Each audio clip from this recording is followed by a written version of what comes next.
Hello and welcome to CNC World's special coverage of China's military parade to commemorate the 70th anniversary of the victory of the Chinese People's War of Resistance against Japanese aggression in the World Anti-Fascist War.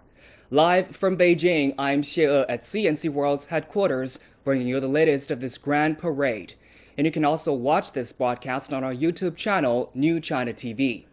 This is the first time ever for China to hold such a parade to celebrate the victory. Later, Chinese President Xi Jinping will receive guests from around the world attending the parade. He will also deliver a speech prior to the military procession through Tiananmen Square. UN Secretary General Ban Ki-moon, who will attend the parade, says the international community recognizes China's contribution and sacrifice during the World Anti-Fascist War. And he stresses it is very important now for people to learn from the past lessons and look forward in order to build a better world. Let's take a look. China's contribution and sacrifice during the Second World War is very much recognized and appreciated for all such sufferings and sympathized by the world people. The whole world is now commemorating the 70th anniversary of ending of the Second World War. Very tragic, most tragic war in the history of human being. And at the same time, the founding of the United Nations. It's important to look to the past, what kind of lessons we have been learning and how we can move ahead to a brighter future based on the lessons learned. That is the main purpose I'm going to China at the invitation of President Xi Jinping.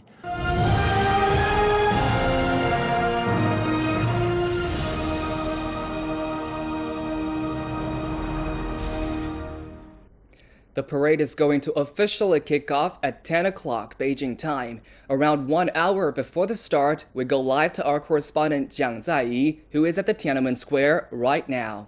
Hello, Zaiyi. Hello, Xie Ge. Thank you for joining us. It's unprecedented that China holds such a large-scale military parade to commemorate the victory over the Japanese invaders. Can you tell us more about the parade? Yes, this parade is China's first to celebrate the victory in the counter-Japanese war. The parade will involve about 12 Chinese troops in 50 formations. Some of them consist of active Chinese military units that originated from forces who fought in the World War II. Organizers say their presence is meant to honor the bravery of their predecessors, and it will also show the determination to safeguard peace, has passed to later generations. The troops will carry 70 flags of honor, to remind people of Chinese soldiers in the World Anti-Fascist War. And the parade will also include 2 formations of veterans who represent the counter-Japanese forces led by both the Communist Party of China and the Kuomintang. It's the first time that Kuomintang veterans have been invited for such an event. This, Beijing says, aims at showing full respect to their contribution to defeating the fascists. And most of the veterans are now in their 90s, and the number of the group is ever dwindling. But as soldiers, they have survived some of the bloodiest days of the Second World War, and it's the bloodiest day of the Second World War, and their participation in the parade would not only not refresh people's memory of the wartime past, but also demonstrate China's resolution to safeguard world peace. So back to you, Xie Ge. Okay, and Zaiyi, as you're now at the Tiananmen Square, could you tell us who will be on the tower? Okay, about 30 heads of state, including Presidents Vladimir Putin of Russia, Moon Hussein of Pakistan, Park Geun-hye of the Republic of Korea, Milo Zaman of the Czech Republic, and Abdel Fattah el-Sisi of Egypt are attending the parade. And governments of 19 countries have already sent their representatives, and heads of a number of international organizations, including UN Secretary General Ban Ki-moon, are also here. And ambassadors and envoys to China are at present as well. And the parade comes as the world celebrates the 70th anniversary of the victory in the anti-fascist war. And just as a spokeswoman of the Chinese Foreign Ministry has said, the Chinese people's war of resistance against Japanese aggression is an important part of the war, and the Chinese people contributed to the victory against fascists at tremendous cost. And many countries across the world have held events to mark the end of World War II, including Russia, the United States, the UK, France, and Germany. And today, the 3rd of September, is the time for China to have the show. Back to you, Xie Ge. Thank you, and that was our correspondent Jiang Zai reporting from the Tiananmen Square. The Second World War ended 70 years ago. Historians estimate that more than 35 million Chinese, both civilians and troops, were killed over the 14 years of fighting against the Japanese invaders. Some experts have shared with us their opinions about China's role in the war. Take a listen. China was the main battlefield nation and one of the most important battlefields in World War II.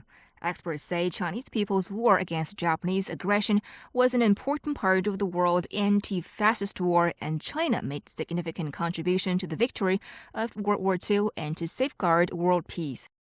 I think it's very important that we record history and also the memories of those who survived and took part in these events, particularly as the very last survivors are beginning finally to die away.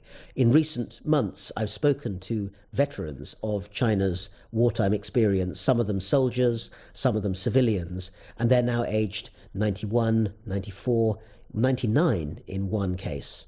The fact is that if we don't record their stories, they will disappear into the sands of history. And it's really important that the stories from this crucial time in the formation of China's modern history are remembered. The key message to the world is that China is a great country that won the hardest and bloody war in world history jointly with other countries of anti-Hitler coalition. Japan started to invade northwest China in September 1931, foreshadowing World War II and making China the first country to resist fascism.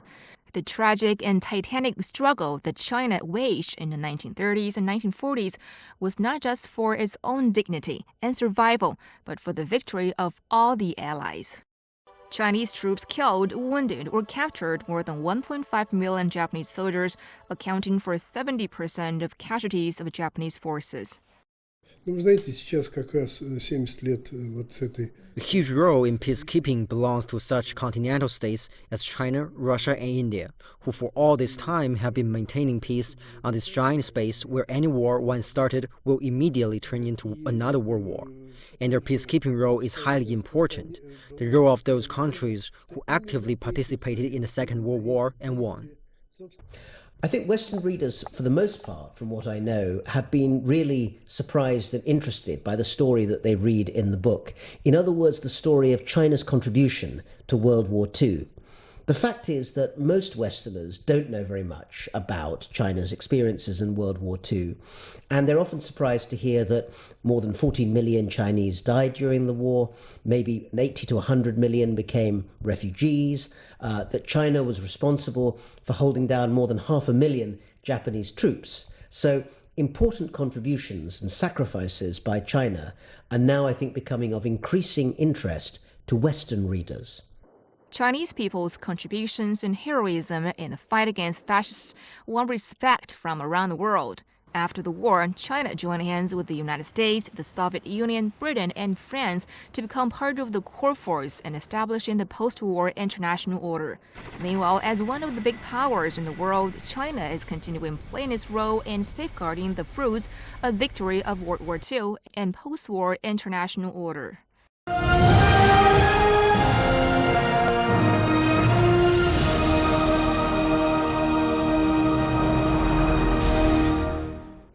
Welcome back. And that's what the experts have said about the role the Chinese played in the world anti-fascist war.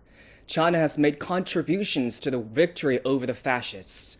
The counter-Japanese war was very tough, partly due to poor weapons.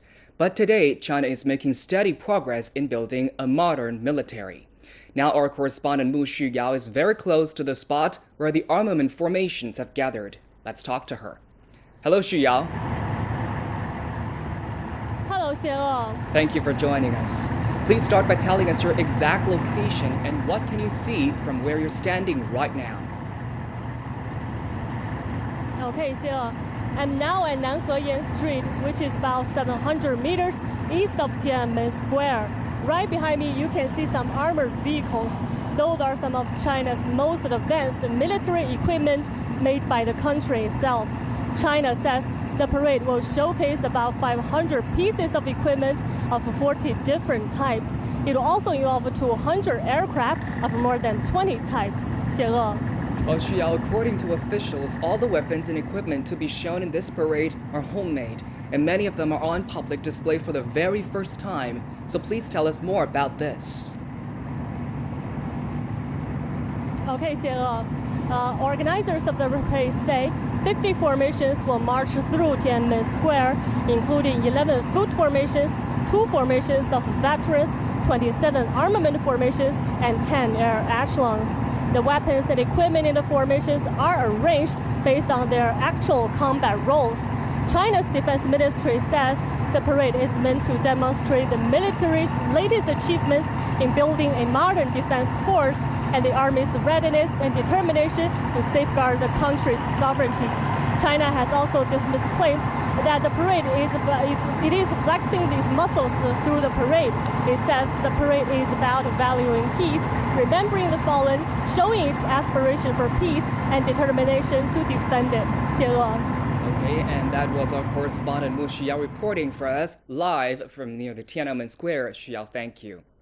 This is CNC World special coverage of China's military parade to commemorate the victory in World War II. The parade is to start in about 1 hour.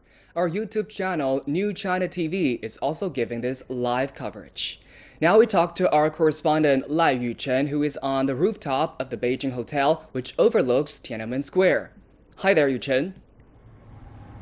Hello, Sarah. Thanks for joining us. First, please tell us, what can you see from a position? Yes, I'm standing now on the rooftop of Beijing Hotel, and from here we can have a broad view of the whole Tiananmen Square. We can see that on the eastern end of the square, the troops along with their hardware have already lined up along the Chang'an Avenue ready to go. Last time we witnessed a military parade was in 2009 when people marked the 60th anniversary of the founding of the People's Republic of China. This one is the 15th military parade China has held since in 1949, but the very first one commemorating the victory in the counter-Japanese war. Yes, and China has invited foreign troops to participate in the parade. Can you see them now, and any more information on this? Yes, about 1,000 troops from 17 countries are participating in the parade. They will march through the Tiananmen Square following the Chinese foot formations. Right now, they're gathering in the area about 500 meters behind me, but because of the buildings around, we cannot see them clearly from where we are now. This is the first time that China has included foreign troops in such a parade. 11 countries like Russia, Pakistan, and Cuba have dispatched their own contingents to join in the parade, and each of them consists of around 75 personnel. Another 6 countries from Afghanistan, Fiji to Venezuela have sent teams of around 7 people each, and some 30 countries have also sent high-level military delegations. Yes, and you've just mentioned that China has never before invited foreign troops for a parade, so why this time? Well, by inviting the foreign troops, China says it wants to remind people that the anti-Fascist war is a shared memory. And it also hopes that through this military procession, China and the world can be better connected, because the country fought shoulder to shoulder with many other countries against the fascists during the Second World War. Back to you, Se. Okay, and that was our correspondent Lai Yuchen reporting live from near the Tiananmen Square. Thank you, Yuchen. 17 countries have sent troops for a Chinese military parade. They arrived at the parade training base in Beijing and have been training with their Chinese counterparts since mid-August. And some of them have talked to us. Take a look. Yes! Nearly 1,000 foreign troops from 17 countries. This will be the first time the foreign armies appear in the military parade in China. Belarus, Cuba, Egypt, Kazakhstan, Kyrgyzstan, Mexico, Mongolia, Pakistan, Serbia, Tajikistan, and Russia have dispatched formations to march in the parade. South Pacific Ocean country Vanuatu, along with another 5 countries, have also sent teams of around 7 people each. During the Second World War, the main island of Vanuatu was used by Allied forces as a military support base to fight against the Japanese after the attack on Pearl Harbor.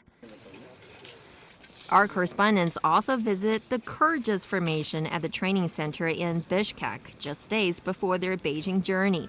Some of them have been reviewed during Russia's Red Square parades on May the 9th this year. And for the country's National Guard commander, September the 3rd will be a big day as well.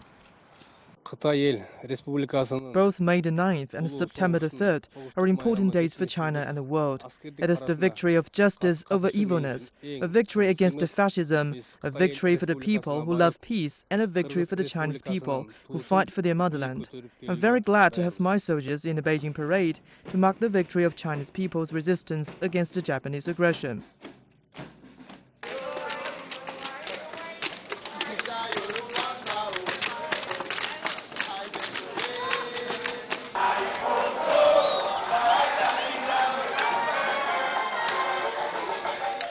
According to Chu Rui, a senior officer of the People's Liberation Army, the participation of these 4 military delegations manifests the international nature of the anti-fascist war. The troops will be grouped alphabetically according to their country names and will follow Chinese Army's foot formations in the parade. Our country, it was Yugoslavia at that time, was also conquered by foreign occupying force, and we also fought for freedom in the same way. Our and Chinese performance to be positive in Second World War, and we want to maintain that tradition.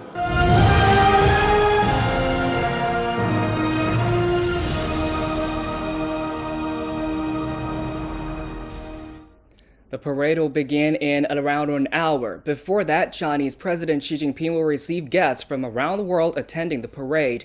He will also deliver a speech prior to the military procession through Tiananmen Square. And here come the live feeds from there. With the Chinese people, the war anniversary, that is, of course, the 70th anniversary of the end of the Second World War. And the purpose is to remember history and martyrs, cherish peace, and create the future.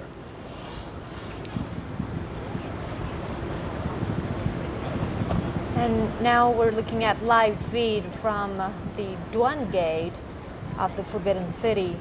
And foreign dignitaries and heads of international organizations are arriving in their motorcades. Foreign guests present today come from 50 countries. They include 32 heads of state and government leaders, government representatives from 18 countries, and heads of 10 international organizations, as well as 6 former political heavyweights. Ambassadors and envoys to China are also present.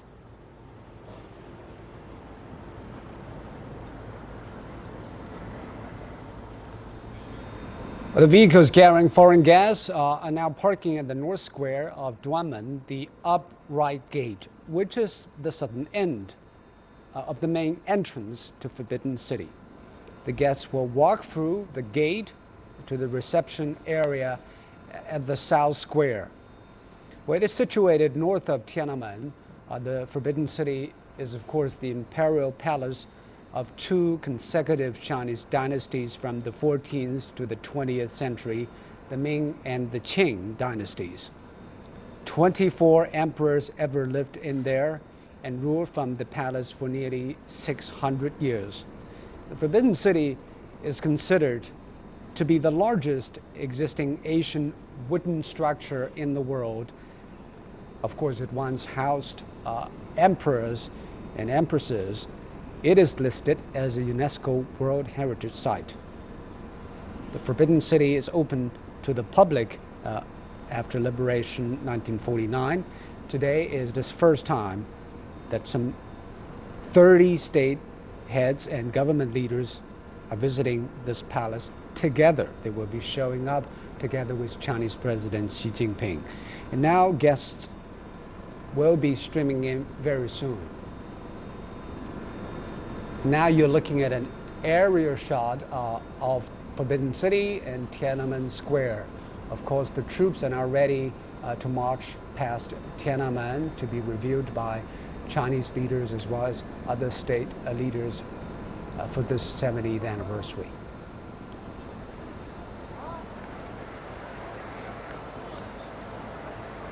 If you've just joined us, this is our special coverage of the 70th anniversary of the Victory Day of the War of Resistance against Japanese aggression, as well as the world's anti-fascism war.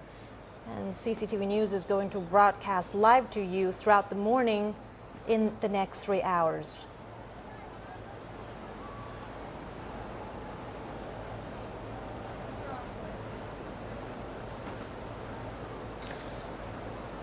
Now we are seeing live pictures from the Tiananmen rostrum, and a position on the reviewing stand on the Tiananmen rostrum is considered the highest standard of reception for foreign dignitaries.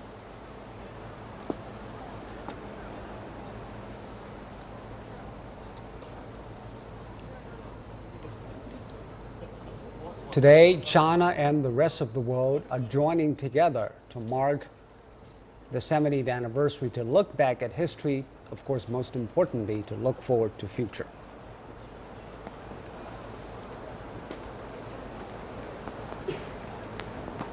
Aerial shots of the Forbidden City, and the palace has gone back to going forbidden for this event.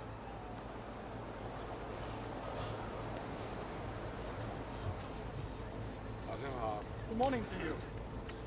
Chinese President Xi Jinping and his wife Peng Liyuan are a receiving guest, first of his course, UN Secretary General Ban Ki-moon and his wife.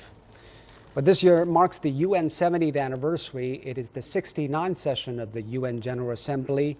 A resolution was adopted to commemorate the 70th anniversary of the end of the Second World War, urging the international community not to forget wartime sacrifices and atrocities. And walking up next is Secretary General Dmitry Medvedev and his spouse. The Shanghai Cooperation Organization is a permanent intergovernmental international organization founded in 2001. The SCO pursues its internal policy based on the principles of mutual trust, mutual benefit, equal rights, consultations. President Peter Murray of International Committee of the Red Cross. Of course, the Red Cross is an independent organization ensuring humanitarian protection and assistance. Well, during the Second World War, the ICRC and aid teams consisted of medical workers visited China and provided treatment and help to Chinese civilians. Director General Li Yong and his spouse. The United Nations Industrial Development Organization is a specialized agency in the United Nations system, headquartered in Vienna, Austria. Its primary objective is the promotion and acceleration of industrial development in developing countries and countries with economies in transition, and the promotion of international industrial cooperation.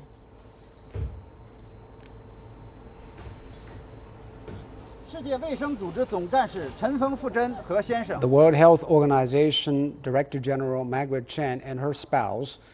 Well, the WHO was established after the Second World War. Its role is to direct and coordinate international health within the UN system. According to its constitution, health is a state of complete physical, mental, and social well-being. And Margaret Chan from Hong Kong became the head of the organization in 2007.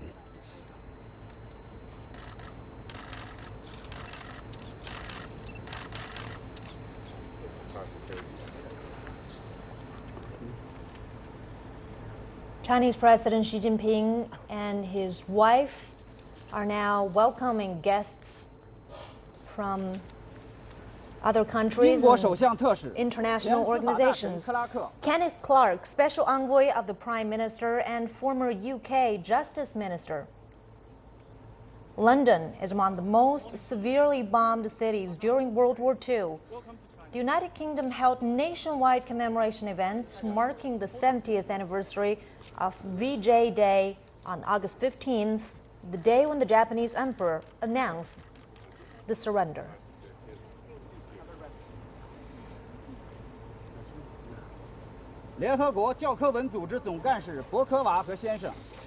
And now we have the United Nations Educational, Scientific and Cultural Organization Director General Irina Bokova and her spouse.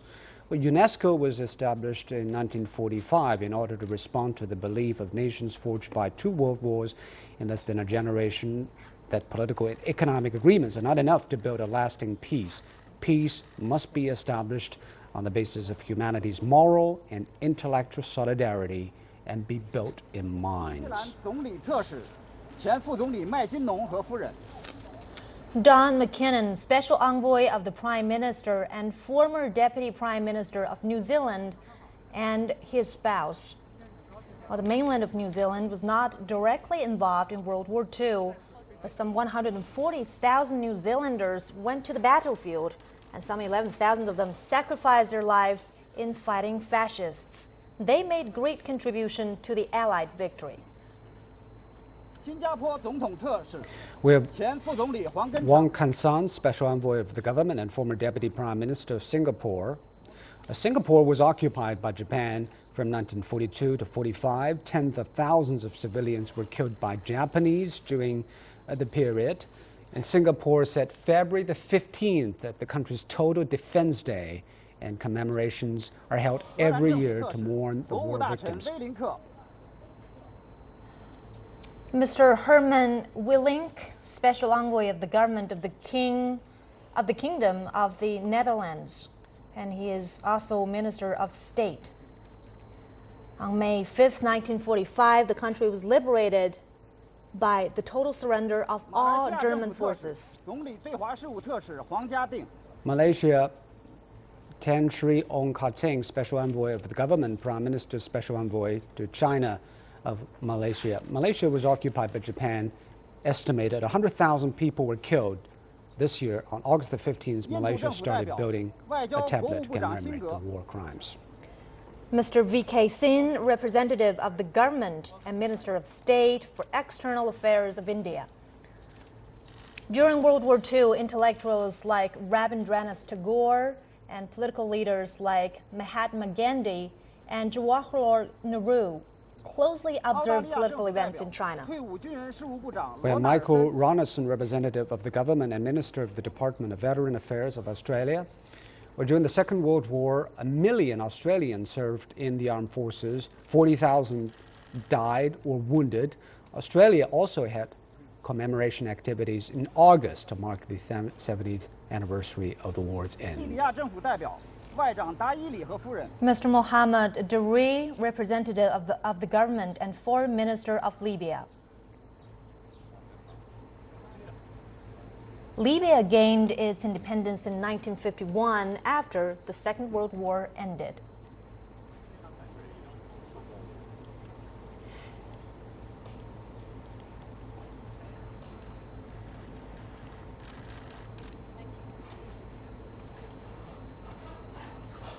We have Paolo Gentiloni, representative of the government and Minister of Foreign Affairs and International Cooperation of Italy. Italy was involved in the Second World War is the Axis power. The Italian overthrew the Mussolini regime and the Nazi rule. April the 25th is Italy's Liberation Day.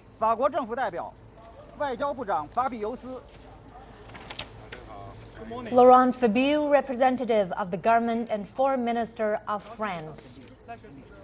France was occupied during the Second World War. Charles de Gaulle led the resistance movement, and in 1944, the country was liberated. Peter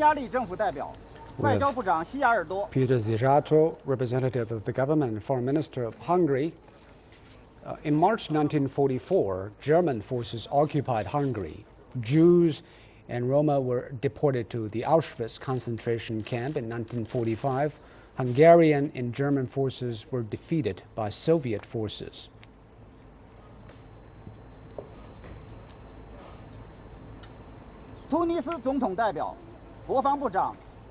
Mr. Farhad Hokani, Presidential Representative and Defense Minister of Tunisia. Tunisia served as a major battlefield during the war, and in 1943 the country was liberated. Tunisia became an independent nation in 1956. We have representative from Brazil, Jacques Wagner, Presidential Representative and Defense Minister. Brazil was actively involved in the Allied operations, although it is in South America, provided support. It also sent 25,000 troops to Europe. They were called the Brazilian Expeditionary Force, and hundreds of their soldiers died in Europe.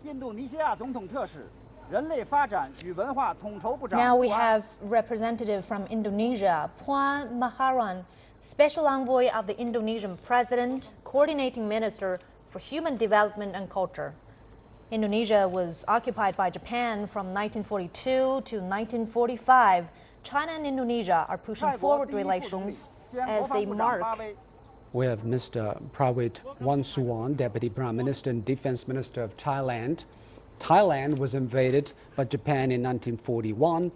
Eventually, the nation won its war of resistance. China has a traditional friendship with Thailand, and this year marks the 40 years of diplomatic ties. Cho Rong-hae, member of the Presidium of the Political Bureau of the Workers' Party of Korea, Central Committee and Secretary of the Central Committee of the WPK of the Democratic People's Republic of Korea. During the Second World War, Chinese and Koreans fought together against the Japanese aggression.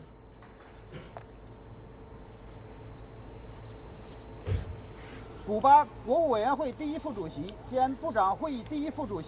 have Mr. Miguel Diaz-Canel Bermudez, First Vice President of the State Council and the Council of Ministers, Republic of Cuba, and his spouse. Cuba declared war on the Axis powers in 1941. This year marks the 65th anniversary of diplomatic relations between China and Cuba. And Cuba will also have its troops in today's parade.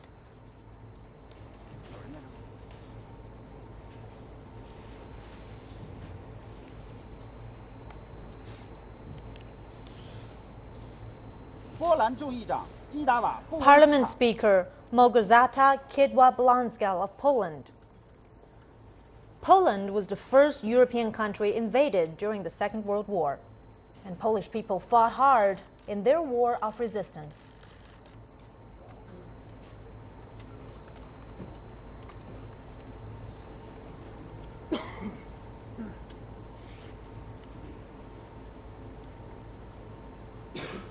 We have Mr. Amado Budu, representative of the President, Vice President, and Senate President of Argentina. Well, Argentina declared the war on the Axis powers during the Second World War. Hundreds of volunteers served in the Allied air forces.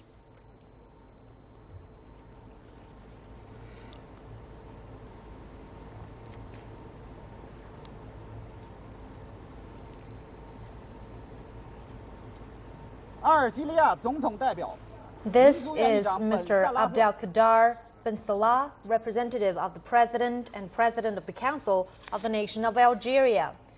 Algeria was invaded during the Second World War, and the Algerian people fought hard to gain independence.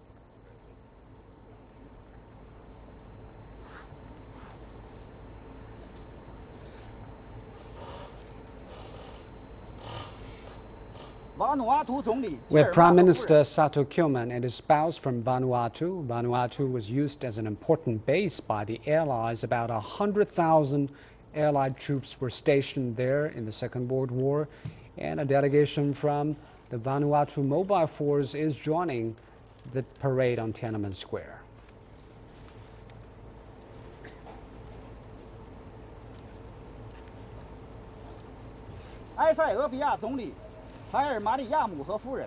Ethiopian Prime Minister Hailemariam Desalegn and his wife. Ethiopia is in Northeast Africa. It was invaded during the Second World War, and Ethiopian people conducted guerrilla warfare to resist aggression. China and Ethiopia are marking 45 years of diplomatic relations this year.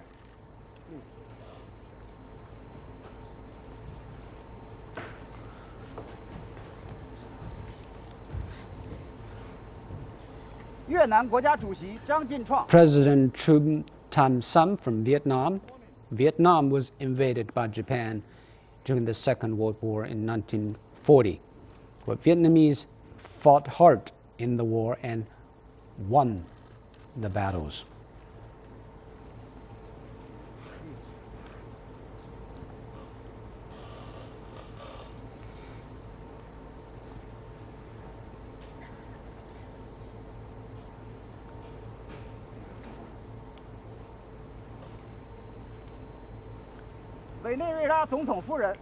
Venezuelan President Nicolas Maduro and his wife. Venezuela declared war on the Axis powers in 1945. The relations between China and Venezuela were updated to a comprehensive strategic partnership last year. And today, Venezuelan soldiers are going to march through Tiananmen Square.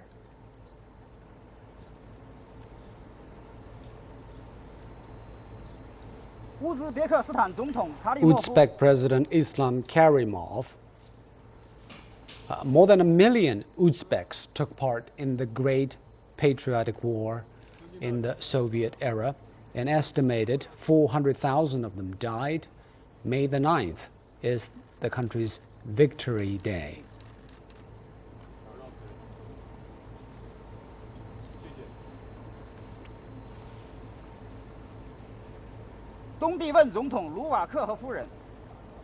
President of East Timor, Taumatan Ruck, and his wife. East Timor was occupied by Japan during the war. In 2002, it became the first new sovereign state of the 21st century. China was the first country to establish diplomatic ties at the ambassadorial level. Tajik President Emomali Rahmon. Tajikistan contributed about 300,000 soldiers for the Great Patriotic War. An estimated 90,000 of them were killed in the war. And today, the country's armed forces are also in the parade. Sudanese President Omar al-Bashir.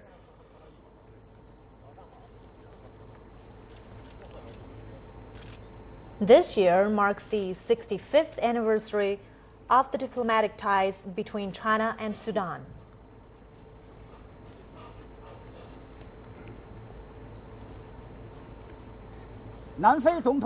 South African President Jacob Zuma.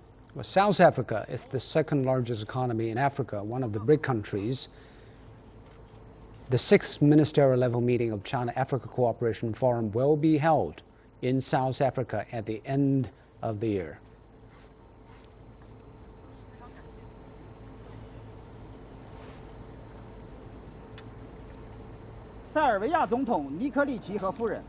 Serbian President Tomislav Nikolic and his spouse.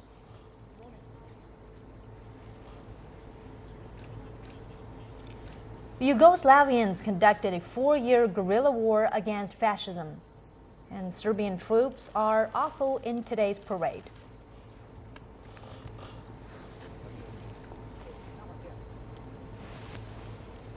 We have Governor General Michael Oigo and his spouse. Papua New Guinea was occupied by Japan during the war. There is a mausoleum for Chinese soldiers in the country.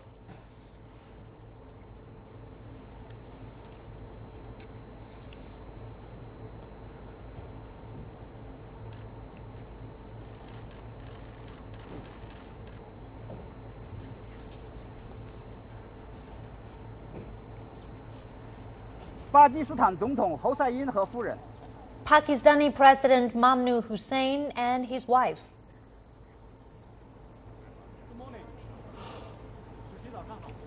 China and Pakistan have an all-weather strategic partnership of cooperation. The Pakistan Armed Forces are also taking part in today's parade.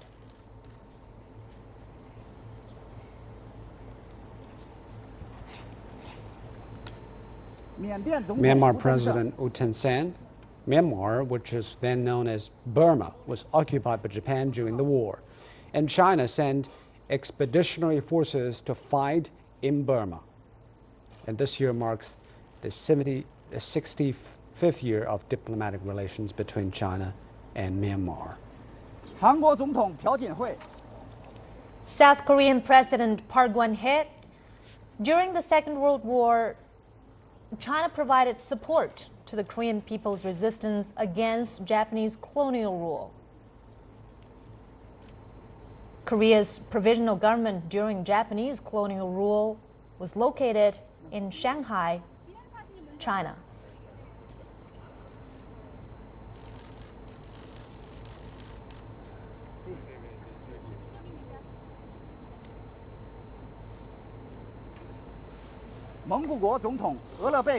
We have Mongolian President Sakyajin Erbadoji. In 1945, Allied forces of the Soviet Union and Mongolia fought the Japanese troops in North China's Hebei province. Mongolian troops are also in today's parade.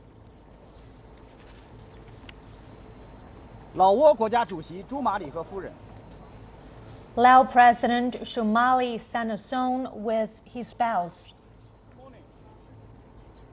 Laos fell to Japanese occupation in 1940. Lao people organized guerrilla bands in resistance. The country declared independence in 1945. And also in today's parade, a Lao delegation will be joining other foreign troops to march forward.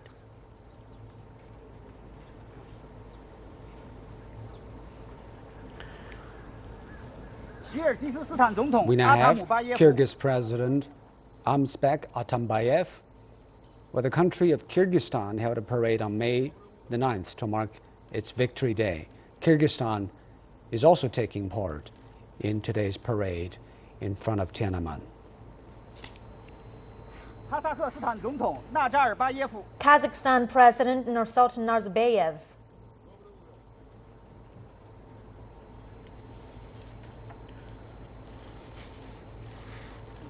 Around 500 Kazakhs were granted title Heroes of Soviet Union for their wartime contributions. Egyptian President Abdel Fattah el-Sisi. On December the 1st, 1943, after week-long intensive meetings in the capital of Cairo, leaders from the United States, United Kingdom, and China vowed to continue their military action against Japan. And the country also joined today's parade. President of the Democratic Republic of Congo, Joseph Kabila. China and DR Congo have a traditional friendship. China has sent 18 teams of peacekeeping forces there and is highly appreciated by the UN and the nation.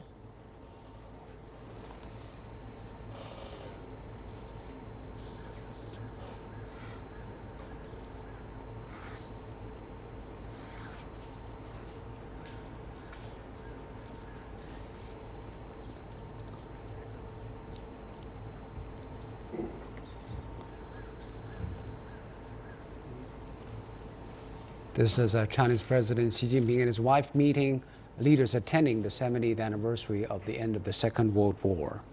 We now have Czech President Miloš Zeman and his spouse, Czech, fought hard against fascism during the Second World War. The 7-year German occupation of Czechoslovakia began in 1938. The Nazis annexed the country's northern and western border, known collectively as the Sudetenland. It is estimated about 345,000 casualties were from Czechoslovakia.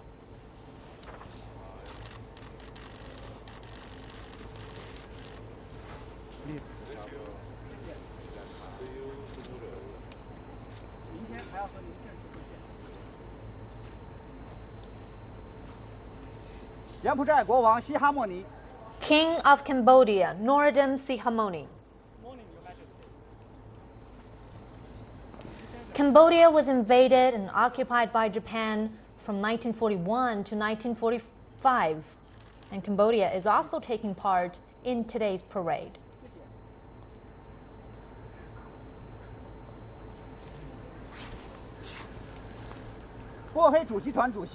We have Chairman and Presidency of Bosnia and Herzegovina, Dragan Kovic. This year, Bosnia and Herzegovina marks the 20th anniversary of diplomatic ties with China.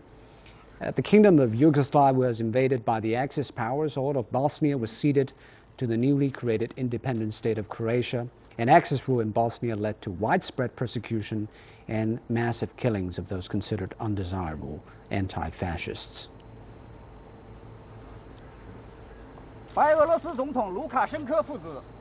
Belarusian President Alexander Lukashenko and his son.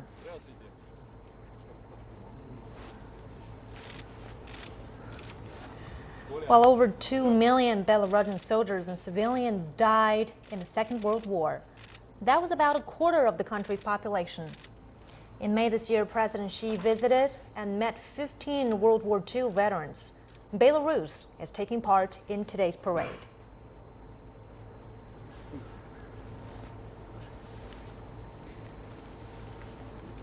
And of course, we have Russian President Vladimir Putin. Well,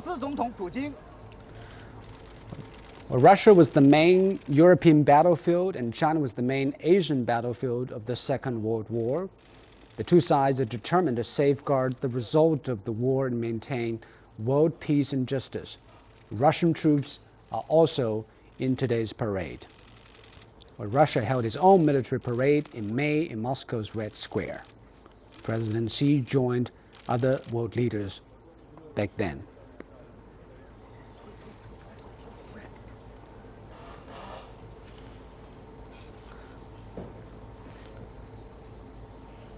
Now the Forbidden City has witnessed the meeting between President Xi and other state leaders coming to Beijing to attend the commemoration ceremony in the Forbidden City. Now President Xi and heads of foreign delegations and their spouses are heading to the resting area. After a short break, they will take a group photo at the South Square of Duanmen inside Forbidden City. If you've just joined us, this is our special coverage of the 70th anniversary of the Victory Day of the war against Japanese aggression, as well as the world's anti-fascism war. And in about 30 minutes, China's army will be marching through Tiananmen Square. I will certainly bring you live all the equipment and the servicemen.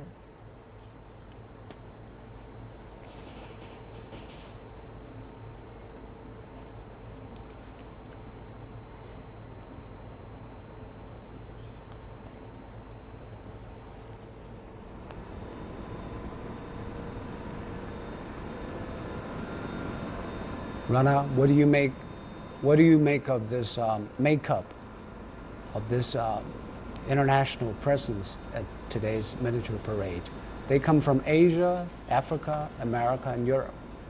It's a very, very wide range, and I think that once again brings to our minds the point that this was an international war, and China was part of an international force in that sense.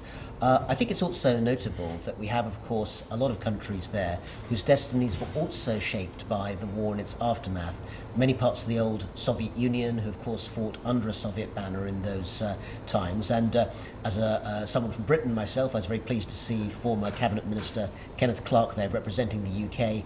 It's often forgotten in both countries that Britain and China were allied together in that war. So it's very nice to see a reminder of that this morning.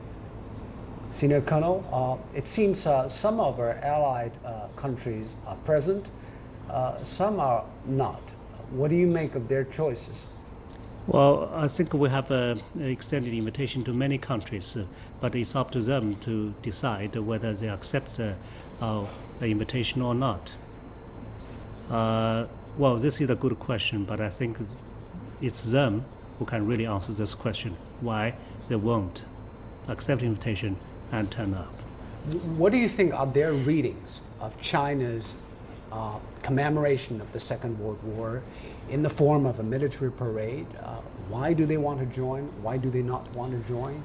I think it has a a lot of things to do with how they read it, because in terms of the contribution made by the Chinese people, there's no doubt about it, and there's no denial of it. But whether China should make such a massive commemoration, and whether China would make use of the past to indicate something in the future, this is some doubt in their mind, and therefore they are somewhat hesitant. Of course, it is a war between Axis and Allied forces. What is noteworthy is that Japan has not sent its representative to commemorate the 70th anniversary. What do you think, Rana? I think that there is a problem from the Japanese point of view in terms of the fact that so much of the parade is centered on weaponry and the military. I think had it been purely a commemoration of the past, purely the history, it might have been easier, but I think it's hard for the Japanese government to have one of their representatives seen in a place where the military element is But so they prominent. have a troubled record of how to look at history, especially in the Second World War. Well, I think we shouldn't exaggerate that, though, Zuyue. The fact is that Japan is a liberal society, it's a democratic society. Lots of different viewpoints have been put forward in Japan. And one thing that's worth remembering is that, for instance, some of the worst Japanese war crimes, for instance, the rape of Nanking, in the post-war period, were first exposed by brave left-wing Japanese journalists. So we should remember the Japanese contribution to exposing their own past as well. What you're now looking at is the commemoration of the 70th anniversary of the end of the Second World War. This is inside Forbidden City. Chinese President Xi Jinping and guests from around the world are now about to take a group photo at the Duanmen. This is actually the southern entrance of the Forbidden City. And then they will head to Tiananmen. That is the front gate of the Forbidden City, where they will review the troops marching through Tiananmen Square.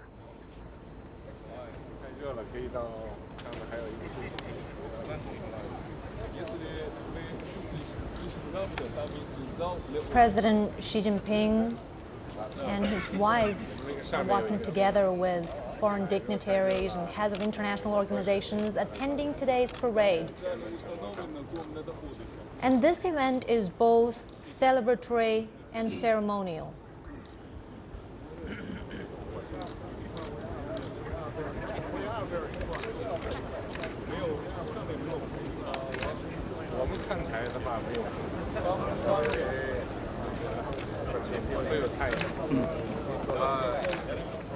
Most foreign dignitaries who have visited China, who have visited Beijing, are quite familiar with this ancient architecture. But again, a position on the Tiananmen rostrum to inspect the military is considered a top standard of reception for foreign guests.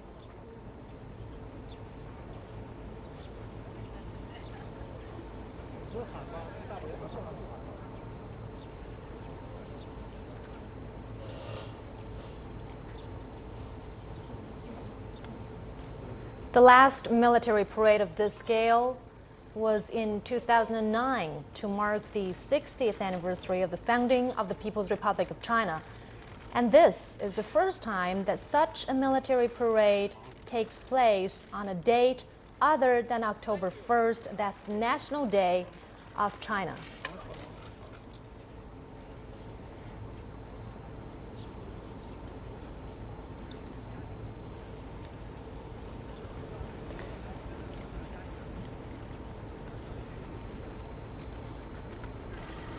Of course, today is to remember those who've given their lives in the Second World War. Millions of people were killed and wounded in that war. And the victory is the result of the struggle of people of all over the world. Today, we honor those who suffered for world peace.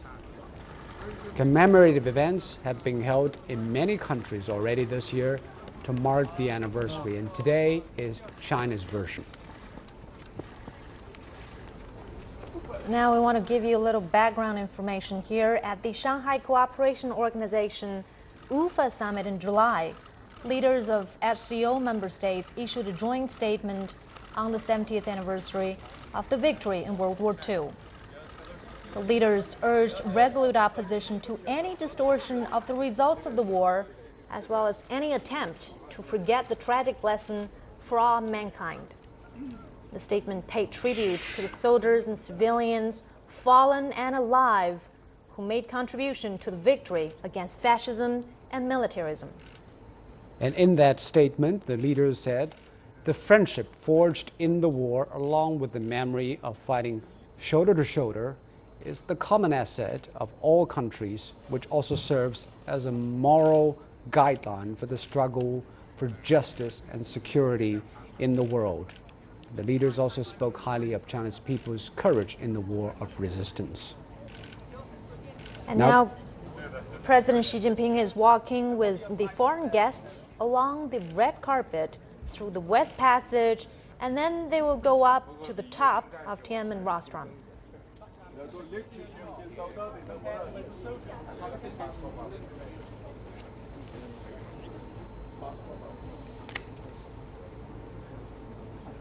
They're walking the steps up to Tiananmen Rostrum, where Chairman Mao declared the establishment of the People's Republic in 1949. This is exactly the route Chairman Mao took. And this day, Chinese President Xi Jinping, together with other leaders, joined together to mark the 70th anniversary of the Second World War.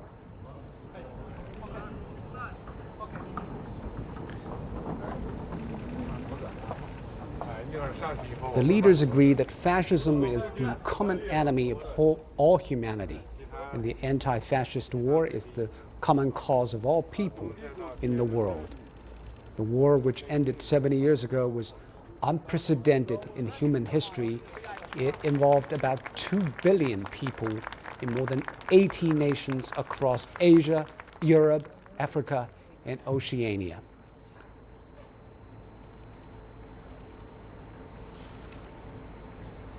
China's war of resistance against Japanese aggression was an important part of the world anti-fascist war. It was the first to break out, lasted the longest, and paid the highest prices. China was a major allied country and also the major East battleground.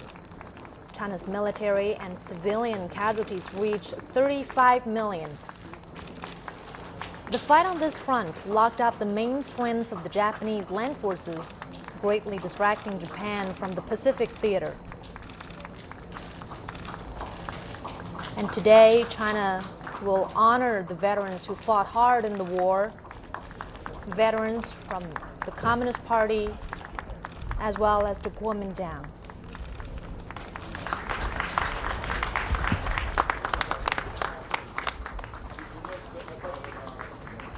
Well, it is an international event because as part of the Allies' plans, Chinese sent thousands of troops to Burma, as Myanmar was then known, as battle against Japanese forces in 1942.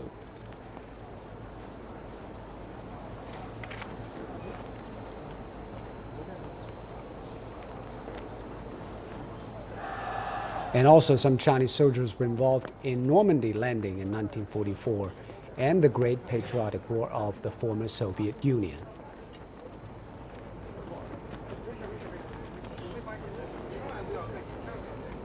September 3rd is chosen as the day to mark the end of the war against Japanese aggression. On September 2nd, 1945, the signing of the Japanese Instrument of Surrender took place on the deck of the USS Missouri in Tokyo Bay. It formalized Japan's unconditional surrender to China and the Allies. Well, it's the best season of Beijing now. It's autumn, and President Xi and foreign delegations have chosen an ideal date to commemorate the war 70 years ago. They are now standing on top of Tiananmen. In a short while, they'll watch the proceedings with more than 40,000 Beijing people and representatives from all walks of life who have gathered at Tiananmen Square to witness this historic event. This is Tiananmen, where the military parade will begin in a short while.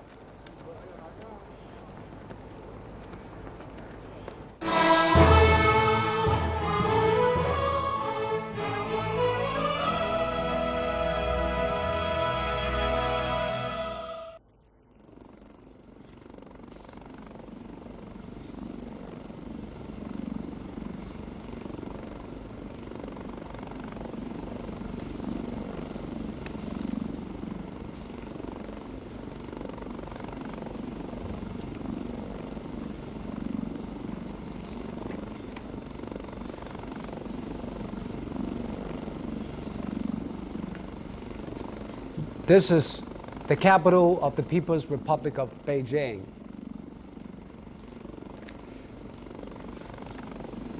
This is a special day for China. It's a day of the grand celebration. The city with a history of more than 3,000 years is marking Victory Day to remember China's victory in the war of resistance against Japanese aggression in the Second World War, as well as the world's triumph over fascism. And standing now at Chang'an Avenue, the central axis of the capital, are the thousands of troops from the Chinese People's Liberation Army's 3 branches waiting for President Xi Jinping's inspection.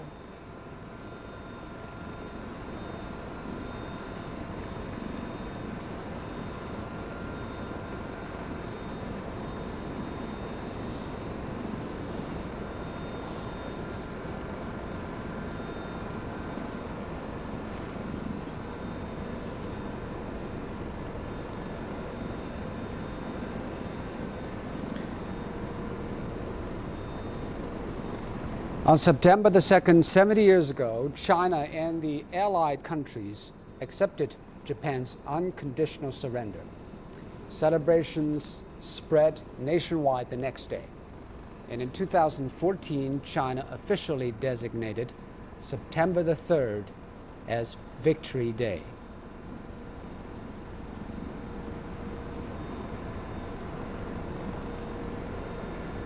In modern history, Japan actually waged 2 wars against China, but each had totally different outcome.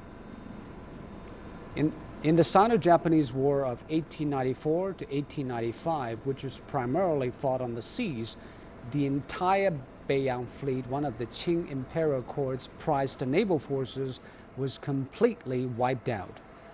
And the signing of the Treaty of Shimonoseki to end the war saw Japan receive a huge indemnity from China, and which stoked its militaristic embers and desires. In 1931, Japan again invaded China. This time, it pushed deep inland, conducting mass killings and tipping the nation into peril.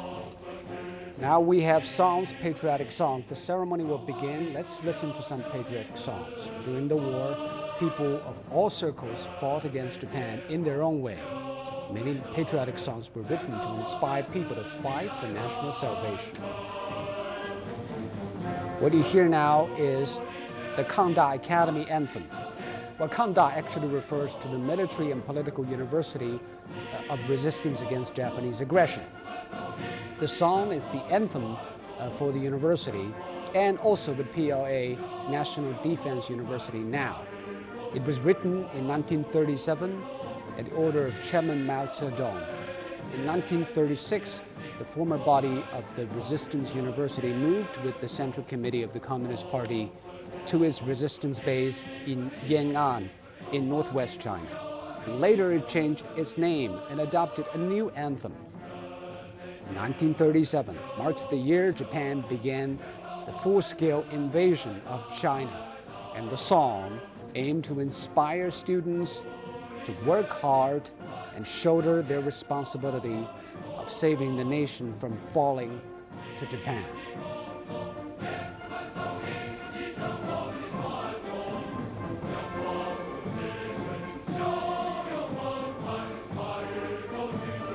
Military band and chorus numbering more than 2,400 now open the celebration with the songs and their band playing.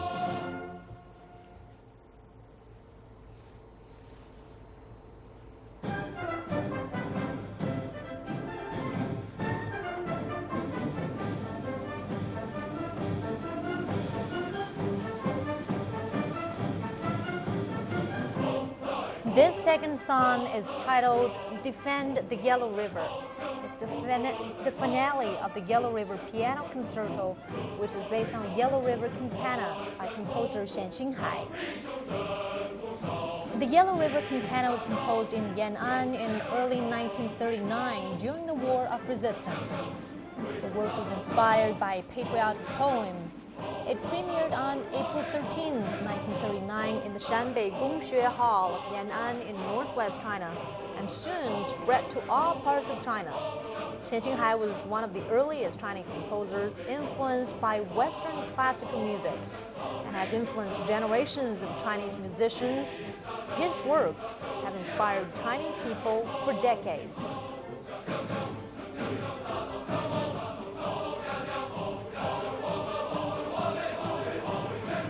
And this is an internationally known Chinese work that combines Western music methodology with Chinese source materials.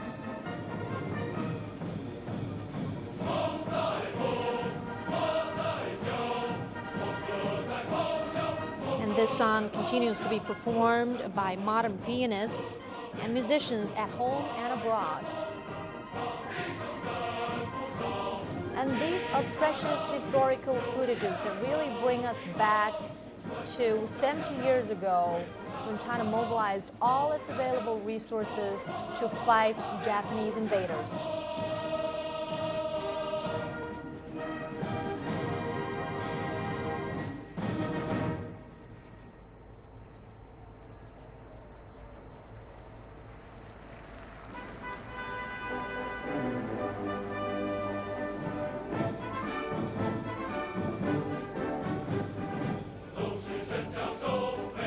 And this is a song a lot of Chinese are very familiar with, the guerrilla song.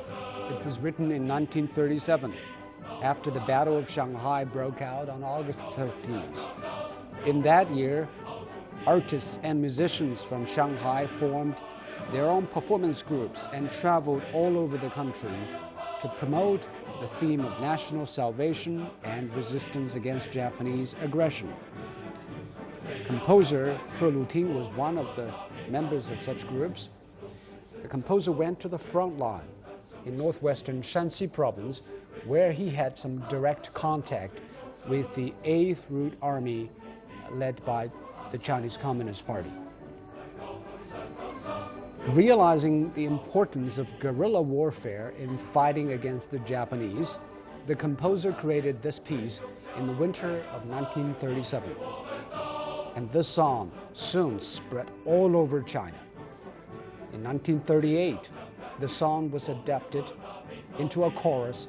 The song describes the Chinese army's battling tactics at the early stage of the War of Resistance, and it is being served as one of the classics of Chinese patriotic songs.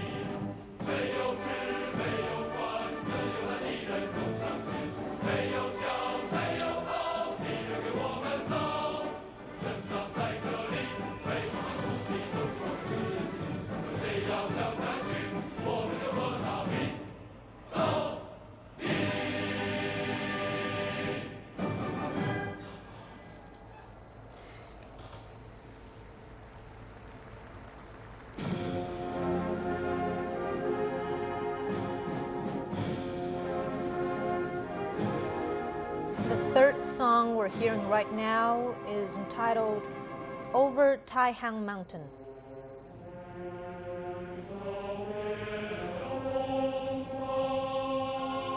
It was written by Gui Taosheng and music composed by Xian Xinhai in 1938.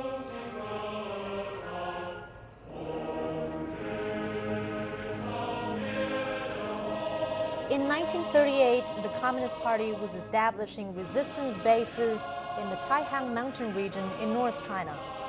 The songwriter, together with his comrades, went to a county in Shanxi province and gave soapbox oratory. They were calling for people to join the fight against Japanese invaders.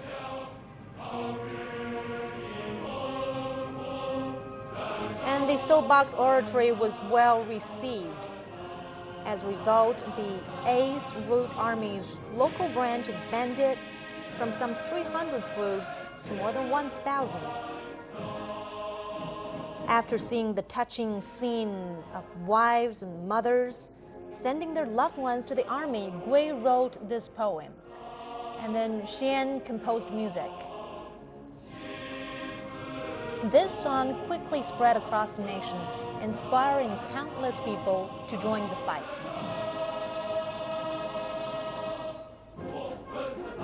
Patriotic songs like this boost the morale of the people and lend a sense of unity to the community who was going through a hard time.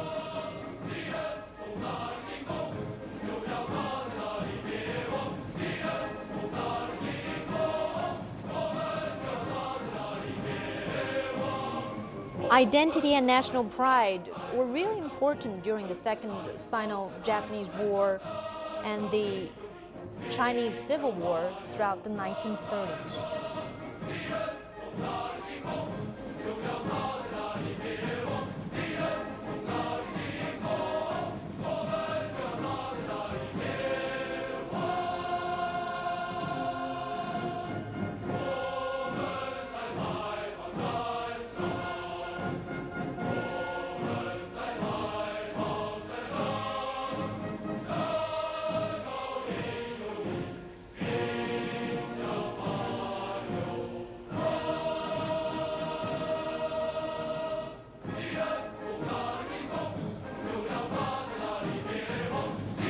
The military band will be performing 5 songs today, and this is the 4th song being performed.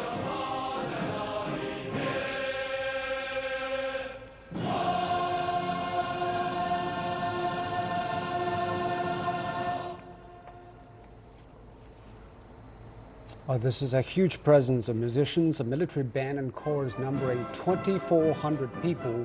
They actually kick off the celebrations for this Victory Day parade.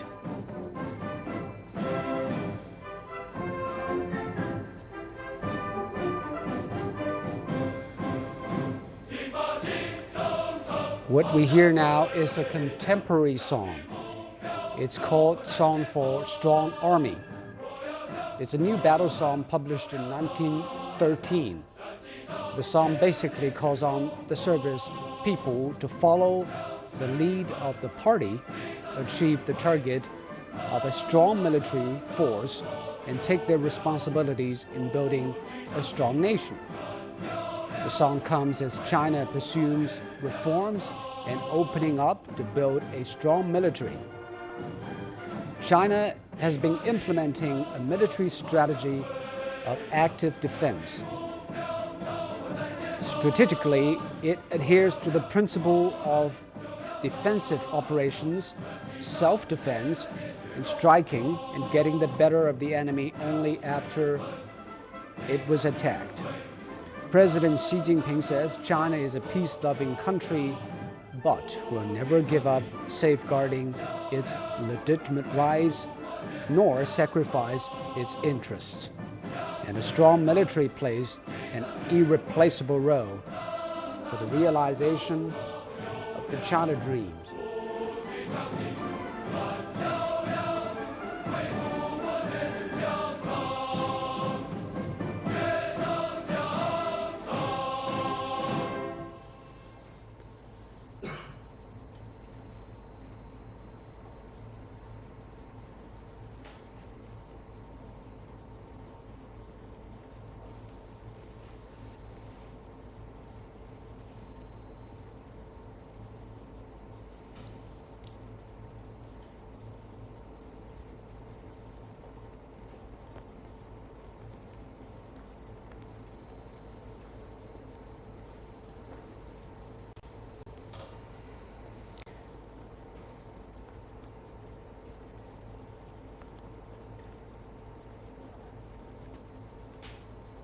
You're now watching the live broadcast of the 70th anniversary of the end of the Second World War, and we are going to see a military parade on Tiananmen Square in a short while.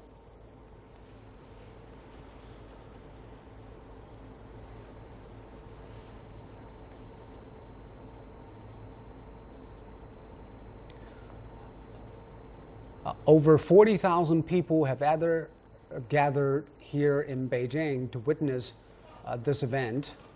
They include veterans from the war, their families, dignitaries from around the world, and also average Beijing people. In a short while, President Xi and other leaders will come to this Tiananmen rostrum. And President Xi is expected to deliver an address marking the occasion. Now, President Xi, Premier Li Keqiang, senior leaders including top legislator Zhang Dejiang, top political advisor Yu Zhengsheng, other members of the Standing Committee of the Politburo, of the CPC, Liu Yinshan, Wang Qishan, and Zhang Gaoli, former presidents Jiang Zemin and Hu Jintao also on hand. Dozens of foreign leaders, senior officials, and heavyweights have been invited to attend today's commemoration. There are also officials from the Central Committee of the Communist Party of China, the Standing Committee of the National People's Congress, the State Council, the Chinese People's Political Consultative Conference, and the Central Military Commission, as well as representatives of retired officials and representatives of veterans who took part in the War of Resistance.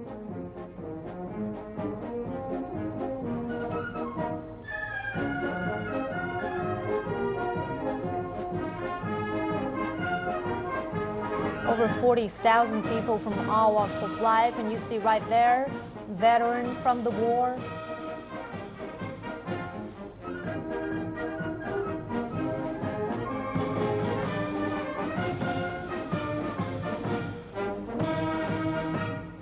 In about 2 minutes' time, President Xi Jinping will be making a speech, and he will then inspect the army. And after that, the army will parade in formations, marching through the Chang'an Avenue, right underneath the Tiananmen rostrum.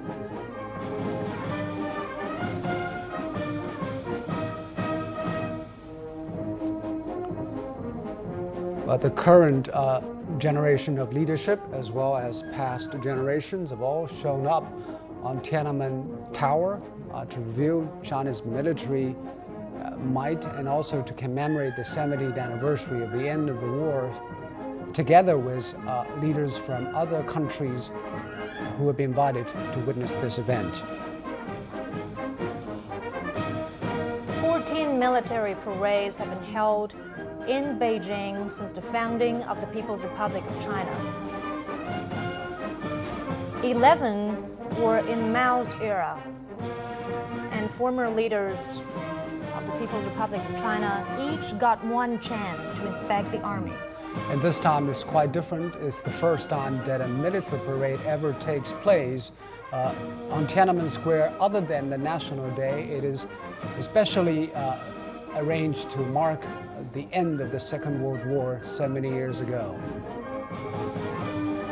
And it has become an international event because many countries' representatives were also showing up this time on Tiananmen Tower.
The commemoration of the 70th anniversary of the victory of the Chinese People's War of Resistance against Japanese aggression and the World Anti-Fascist War now begins.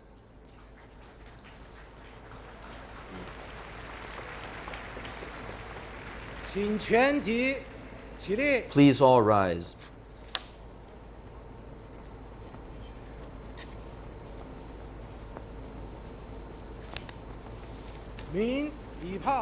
Fired the gun salute.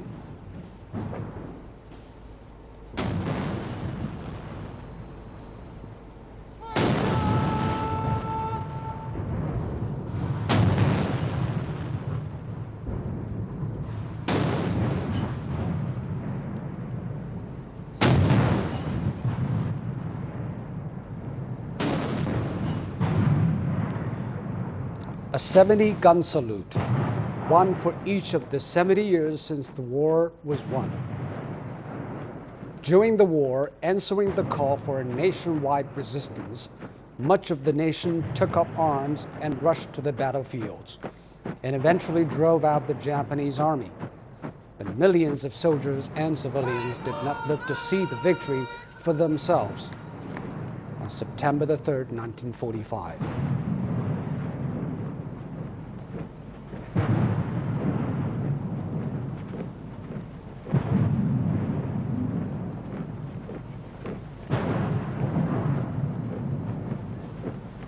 Today's gun salutes honor those who gave their lives for peace.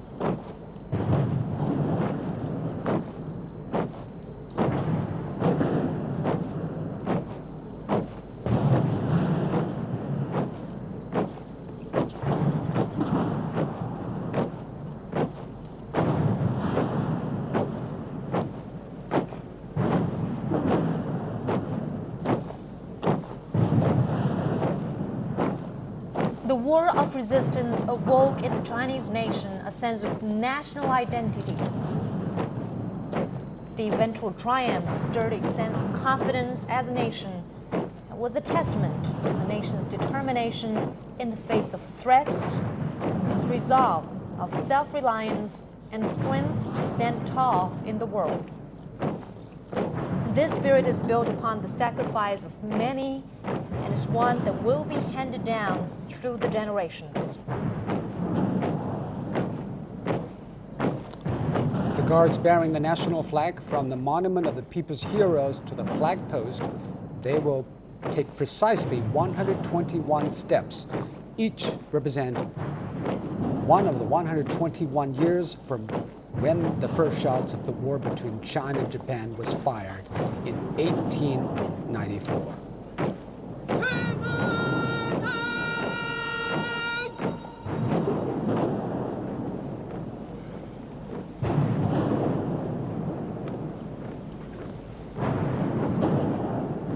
Next, the national flag will be raised as the national anthem is sung.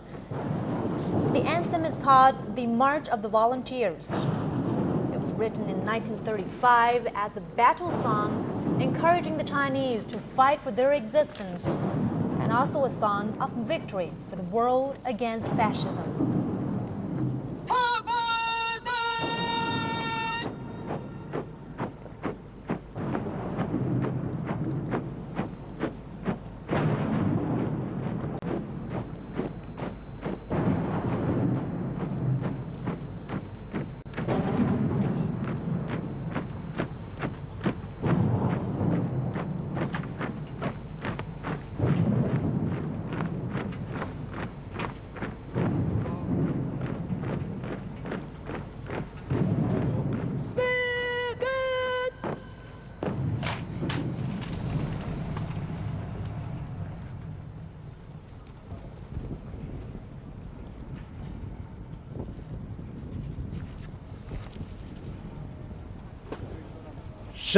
raise the national flag, and sing the national anthem of the People's Republic of China.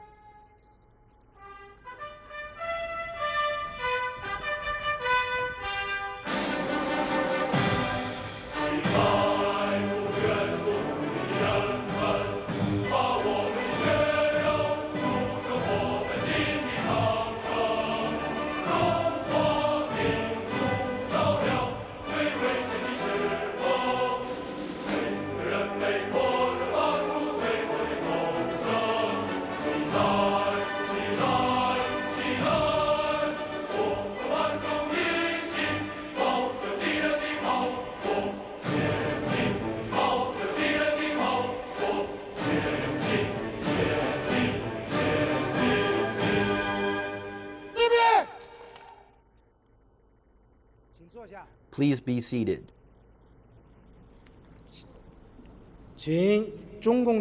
I'm privileged to invite Comrade Xi Jinping, General Secretary of the CPC Central Committee, President of the People's Republic of China, and Chairman of the Central Military Commission, to deliver an important address.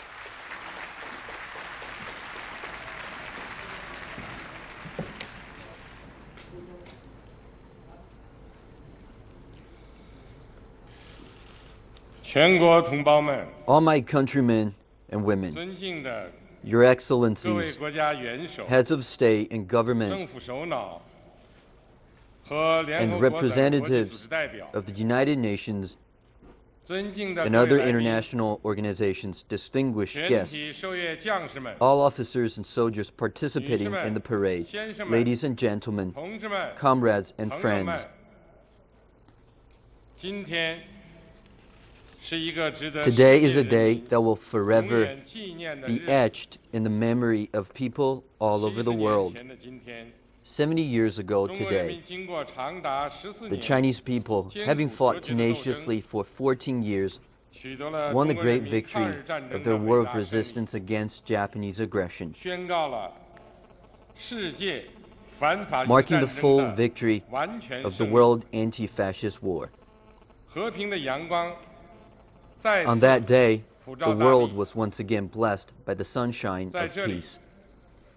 On this occasion, on behalf of the Central Committee of the Communist Party of China, the Standing Committee of the National People's Congress, the State Council, the National Committee of the Chinese People's Political Consultative Conference, and the Central Military Commission, I pay high tribute to all the veterans, comrades, patriots, and officers in China who took part in the war of resistance, and all the Chinese at home and abroad who contributed significantly to the victory of the war.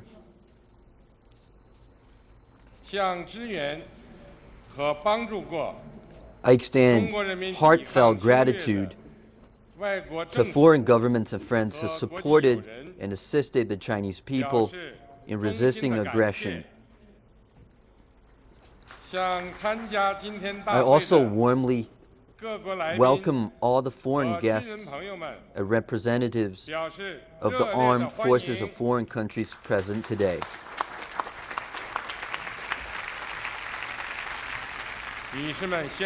Ladies and gentlemen, comrades and friends, the Chinese People's War of Resistance against Japanese aggression and the World Anti-Fascist War were a decisive battle between justice and evil, between light and darkness, and between progress and reaction. In that devastating war, the Chinese People's War of Resistance against Japanese aggression started the earliest and lasted the longest. In defiance of aggression, the unyielding Chinese people fought gallantly and finally won total victory against the Japanese militarist aggressors, thus preserving China's 5,000-year-old civilization and upholding the cause of peace of mankind. This remarkable feat made by the Chinese nation was rare in the history of war. The victory of the Chinese People's War of Resistance against Japanese aggression is the first complete victory won by China in its resistance against foreign aggression in modern times. This great triumph crushed the plot of the Japanese militarists to colonize and enslave China and put an end to China's national humiliation of suffering successive defeats at the hands of foreign aggressors in modern times.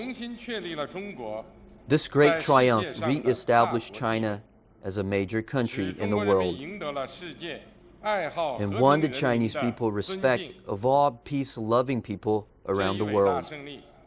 This great triumph opened up bright prospects for the great renewal of the Chinese nation and set our ancient country on a new journey after gaining rebirth. During the war, with huge national sacrifice, the Chinese people held ground in the main theater in the east of the World Anti-Fascist War, thus making major contribution to its victory.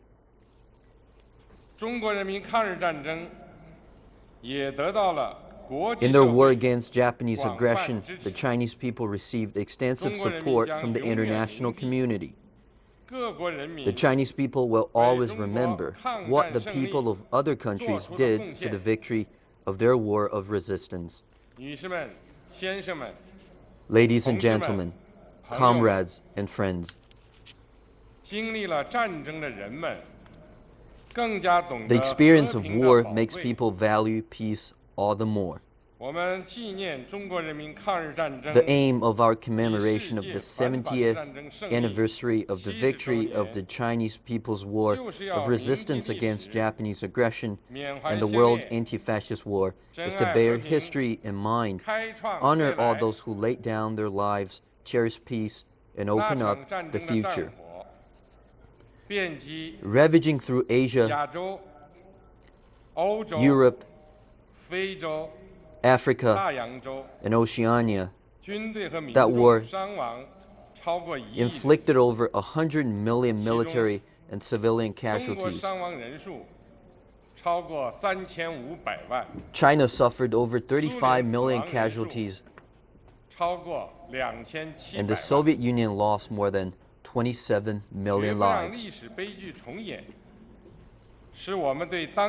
The best way to honor the heroes who gave their lives to uphold freedom, justice, and peace, and mourn the loss of innocent lives brutally taken during the war, is to make sure that this historical tragedy will never repeat itself. War is like a mirror. Looking at it helps us better appreciate the value of peace. Today, peace and development have become the prevailing trend, but the world is still far from tranquil. War is the sword of Damocles that still hands over mankind. We must learn the lessons of history and dedicate ourselves to peace. In the interest of peace, we need to foster a keen sense of a global community of shared future. Prejudice, discrimination, hatred, and war can only cause disaster and suffering, while mutual respect, equality, peaceful development, and common prosperity represent the right path to take. All countries should jointly uphold the international order and system underpinned by the purposes and principles of the UN Charter. Build a new type of international relations featuring win-win cooperation and advance the noble cause of global peace and development. In the interest of peace, China will remain committed to peaceful development. We Chinese love peace. No matter how much stronger it may become, China will never seek hegemony or expansion. It will never inflict its past suffering on any other nation.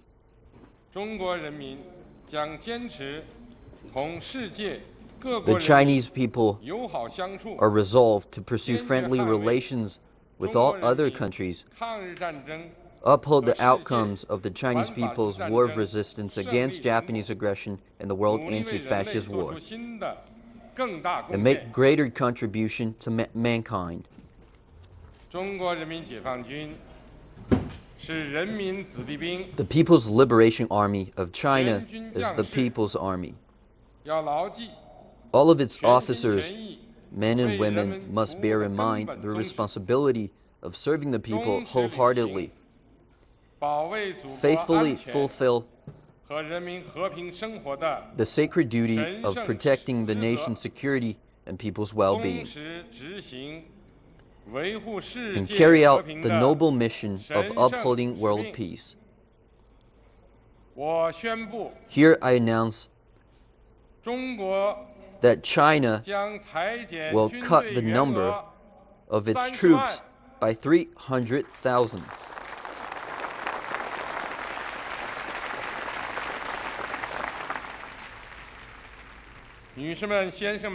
Ladies and gentlemen, comrades and friends,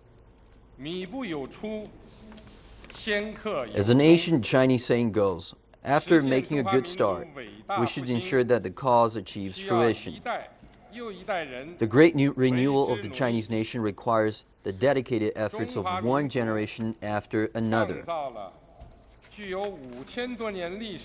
Having created a splendid civilization of over 5,000 years, the Chinese nation will certainly usher in an even brighter future.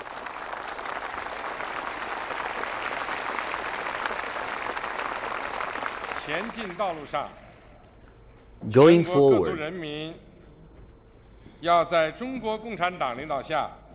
under the leadership of the Communist Party of China, we people of all ethnicities across the country should take Marxism, Leninism, Mao Zedong thought, Deng Xiaoping theory, the important thought of the three represents, and the scientific outlook on development as our guide to action.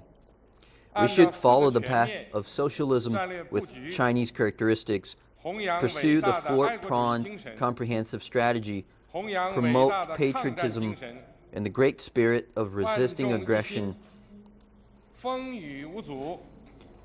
and forge ahead as one to reach our goals.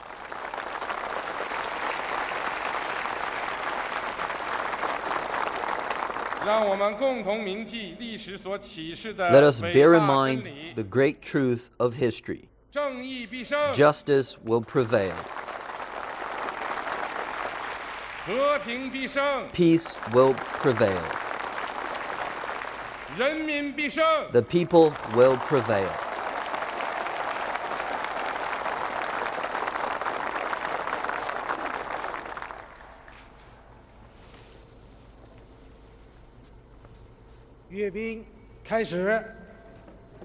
Now the inspection of the troops begins.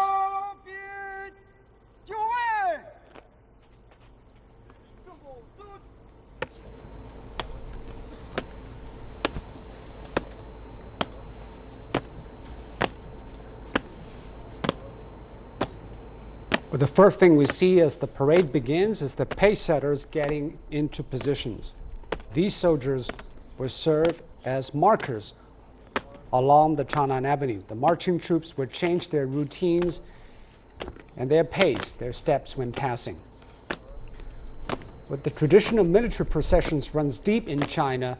The ancient history book, the commentary of Zuo Qiuming, written more than 2,000 years ago, record the importance of parades in the offering sacrifices to ancestors as well as honoring the military.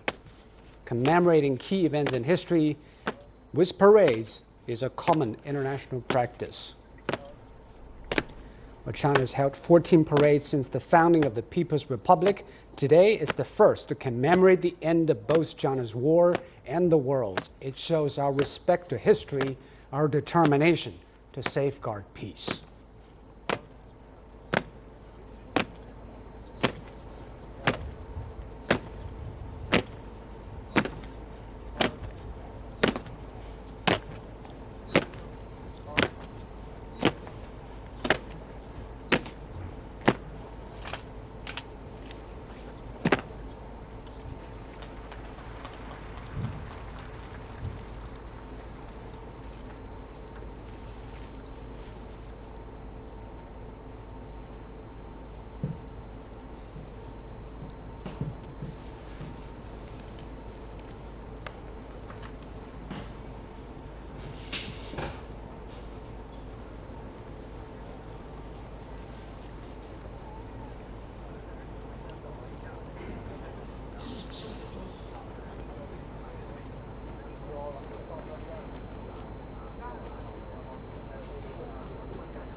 Altogether, there are 67 formations or representative teams to today's parade. Chinese President Xi Jinping is ready to inspect the army.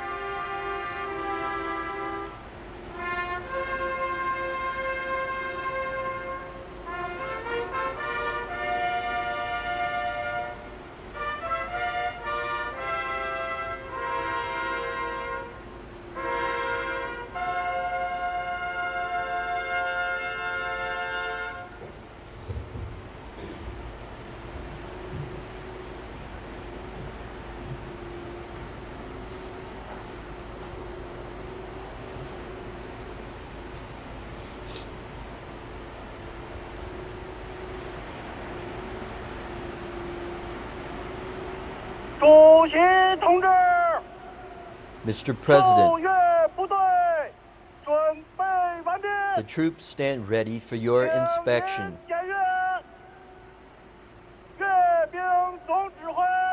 This is the Chief Commander of the parade.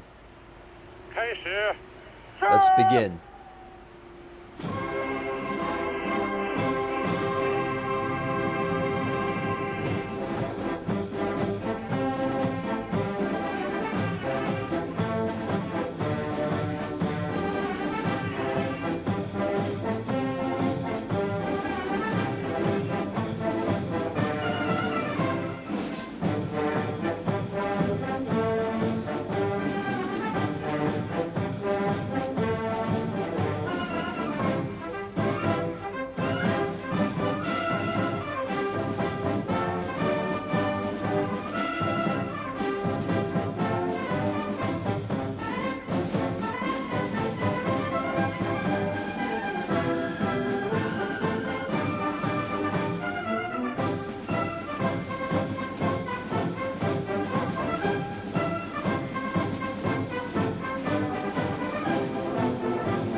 们好。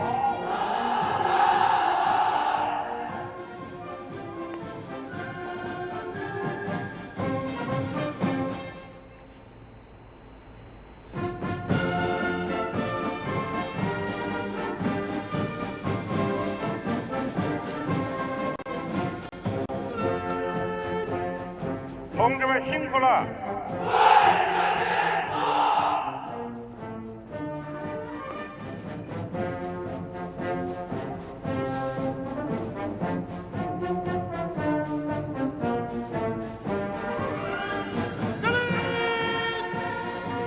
同志们好。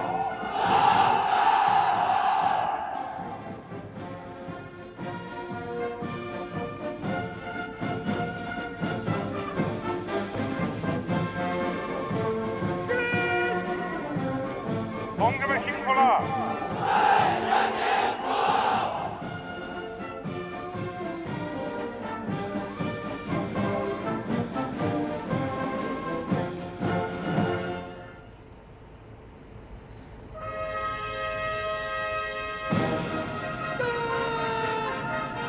同志们好。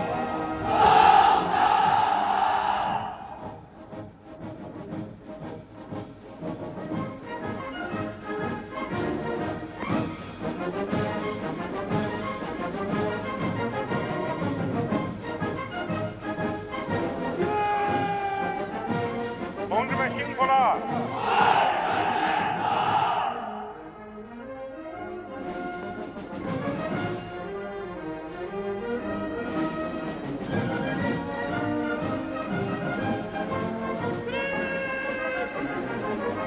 同志们好。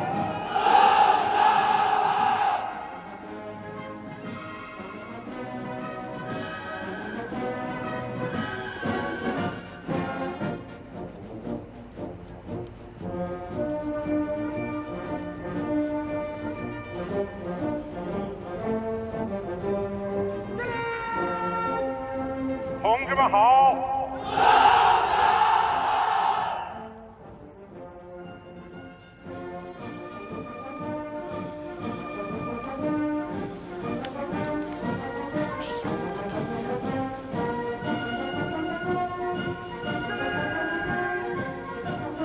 同志们辛苦了。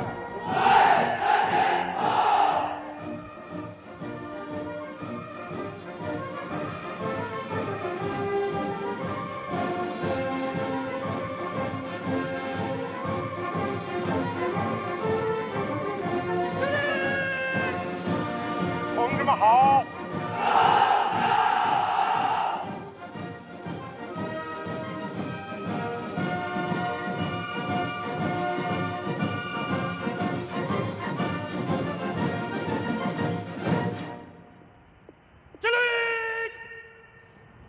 同志们辛苦了。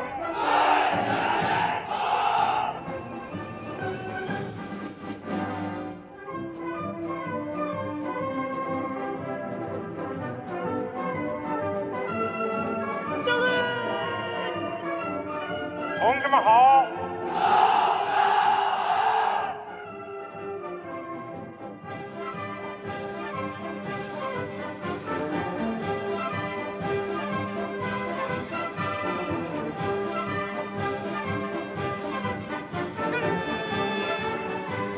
同志们辛苦了。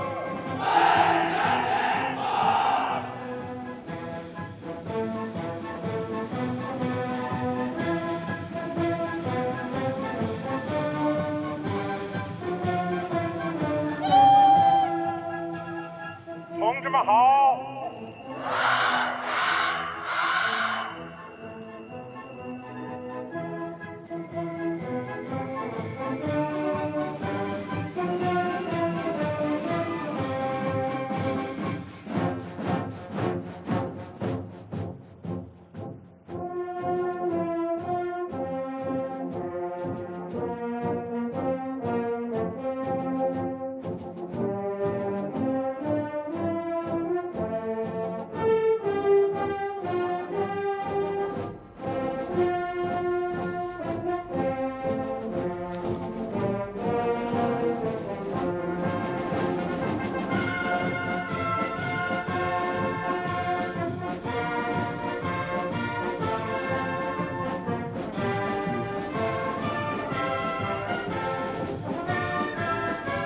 After inspecting the troops, now President Xi is returning to Tiananmen Restaurant.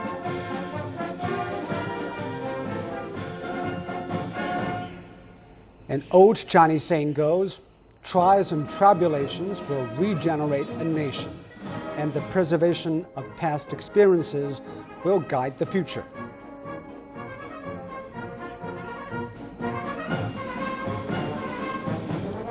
Looking back at the war, victory could not be won without a spirit of national unity, nor without the defense put up by the Chinese Communist Party. The nationwide resistance was the effective weapon.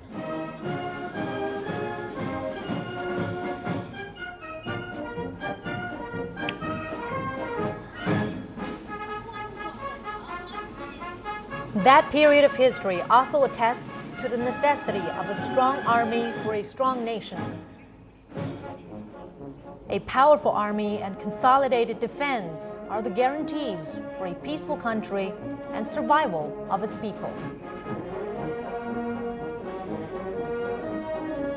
That history also demonstrates the growth of a Chinese army committed to serving the people and loyal to the leadership of the CPC. The People's Army has made great contributions to national independence, liberation, and prosperity, and safeguarding national sovereignty, security, and development interests, as well as world peace.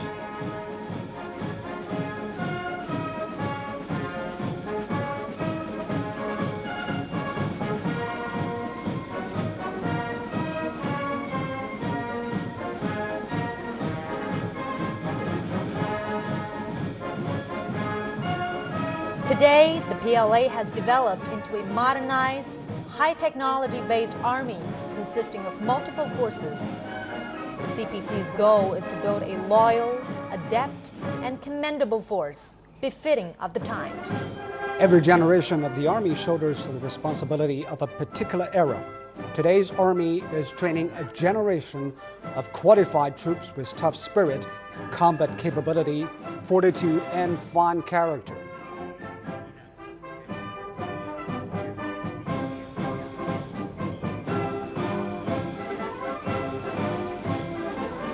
One of the most enduring lessons of the war for China is the need to unswervingly pursue the path of peaceful development. The Army plays the role of safeguarding peace for the country and the world.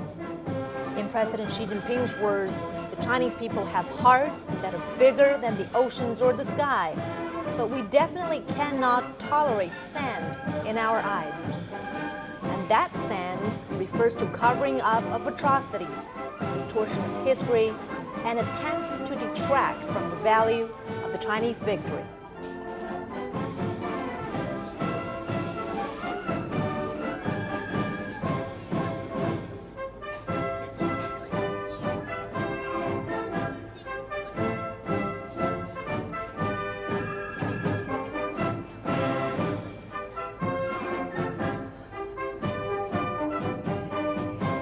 But the Chinese Army has stood the test of war. In this new chapter, it is developing itself into a more powerful force to protect the country in the new era.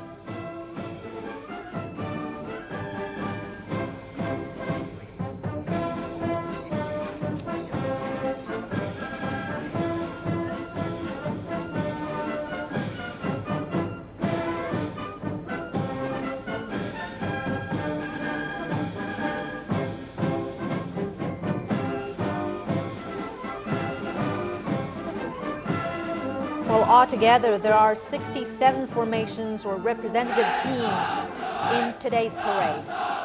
There are 11 foot phalanxes from the Chinese Army, 17 from foreign troops, 2 composed of veterans of the War of Resistance, 27 exhibiting advanced armament, as well as 10 air echelons.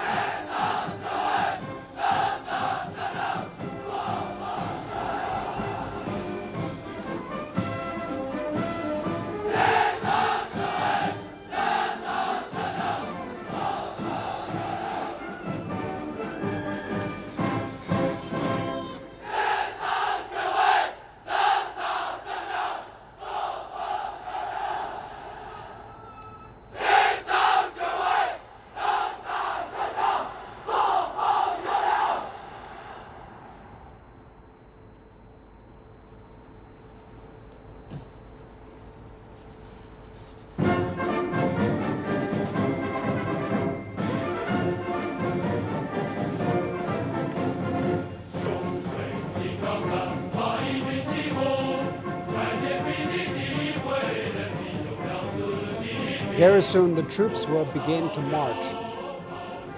The war of resistance was won with the combined determination of the CPC and the people.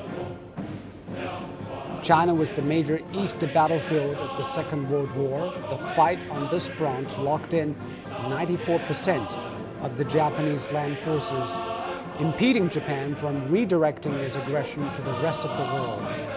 China's resistance also led to the demise of 1.5 million Japanese soldiers, which is more than 70% of the casualties Japan suffered in World War II.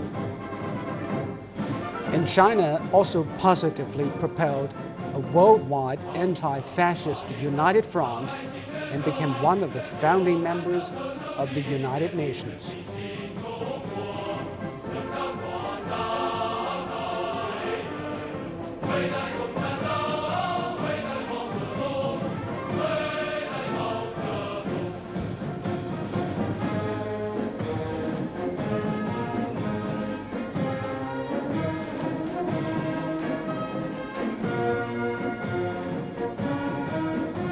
China's military and civilian casualties reached 35 million. That alone accounted for 1/3 of the entire world's atrocity casualties in the Second World War.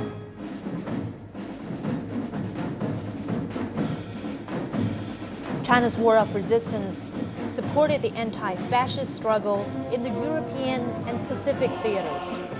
It disrupted the grand plan of militaristic Japan to dominate the world, thwarted Japan's northern march plot to invade the Soviet Union, and delayed its southern march schedule for unleashing the Pacific War.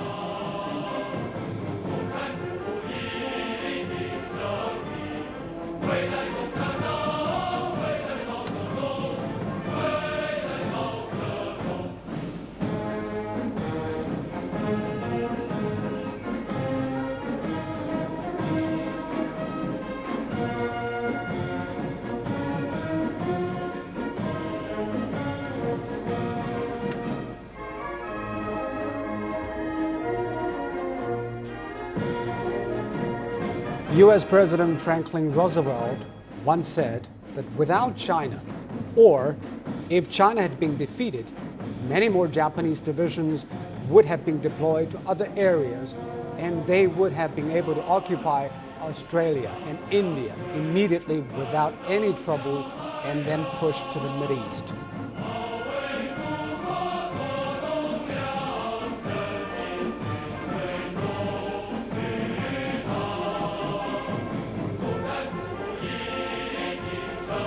Today, as you're watching from the live feed, some 41,000 representatives from all walks of life are taking part in the commemoration. Among them are veterans, international friends of China, public figures, and exemplary figures. More than 1/3 of participants are members from the public. No matter who they are, where they're from, everyone is sharing the glory of victory in the Chinese capital.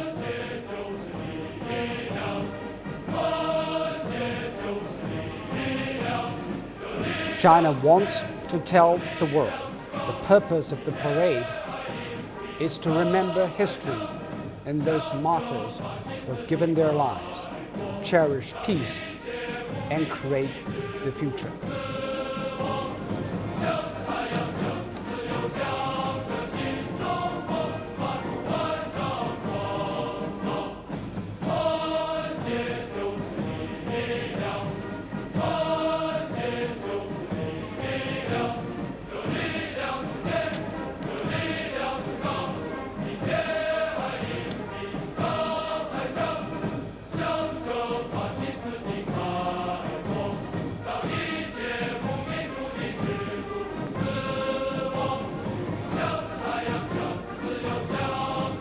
Today's parade is intended to commemorate history, cherish the memories of fallen revolutionary heroes, and uphold peace and usher in the future.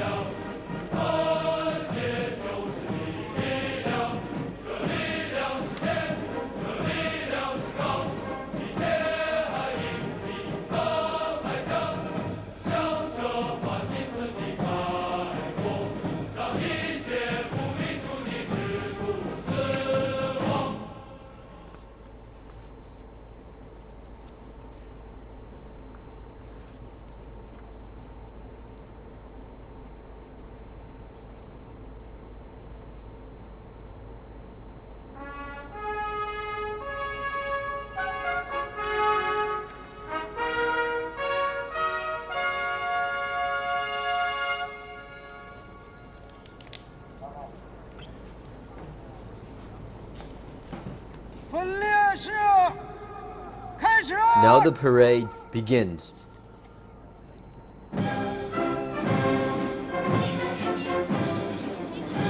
Incoming now are the air flag guards bearing the Chinese flag and the flag of the Chinese People's Liberation Army. Flying in the lead is Major General Tao Binglan. We are seeing 20 other helicopters in 2 fleets soaring in. They're forming the number 70 in flight.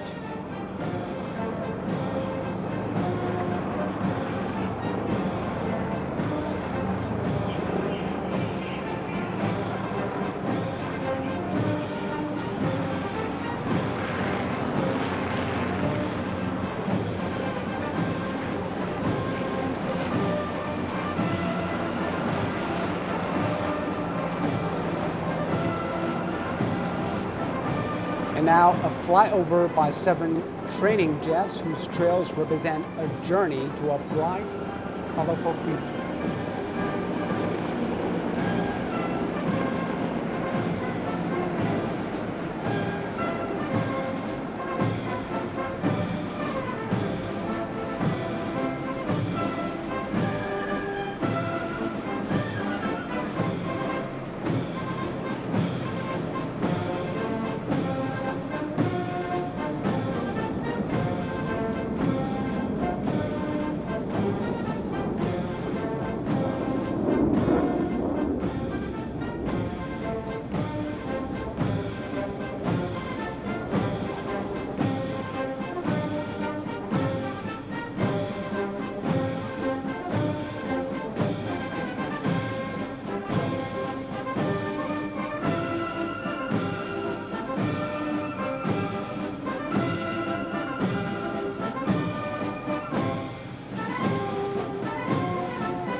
Now in these vehicles are the veterans who fought with blood, sweat, and tears for peace.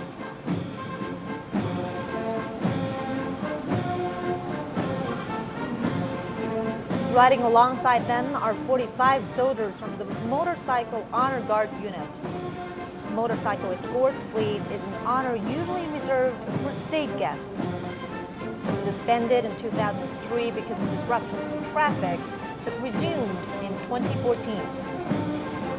Among the veterans are those who served in the 8th Route Army, New 4th Army, Northeast United Resistance Army, and South China People's Counter-Japanese Guerrilla Force, as well as the Kuomintang forces.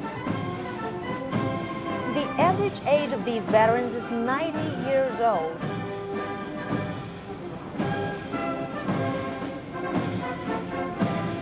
And behind them is a formation dedicated to the heroes who paid for China's victory with their lives.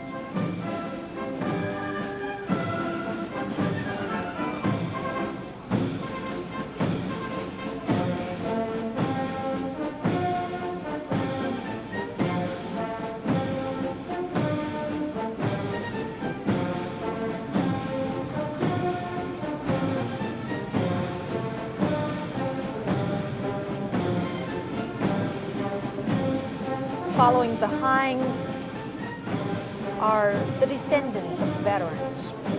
Their average age is 78 years old.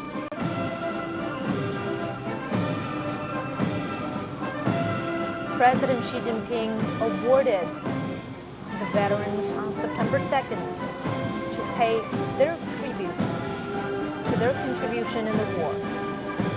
This formation honors the people who contributed to the war effort from behind the lines. Members represent those who provided essential support to Chinese soldiers, sending daily necessities including food and clothes, as well as secretly relaying news to the soldiers.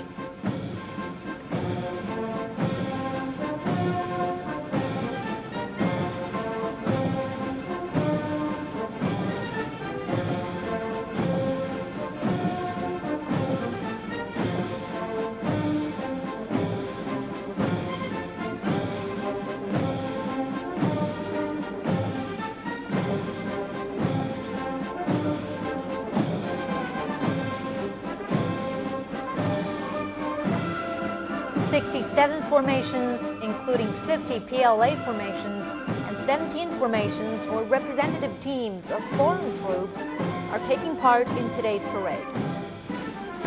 Some 12,000 people from the Chinese side are involved. Formations will march past the central inspection area located in front of Tiananmen Rostrum. The military band and chorus of the Chinese People's Liberation Army will perform the parade march. 56 generals will participate in the event for the first time. They have been trained together with soldiers for 3 months. It's also the first time that representatives from the 8th Route Army, New 4th Army, Northeast United Resistance Army, and Southern China People's Counter-Japanese Guerrilla Force all join a military parade. 7 flags, their honors and designations will be flying at the front of their formations.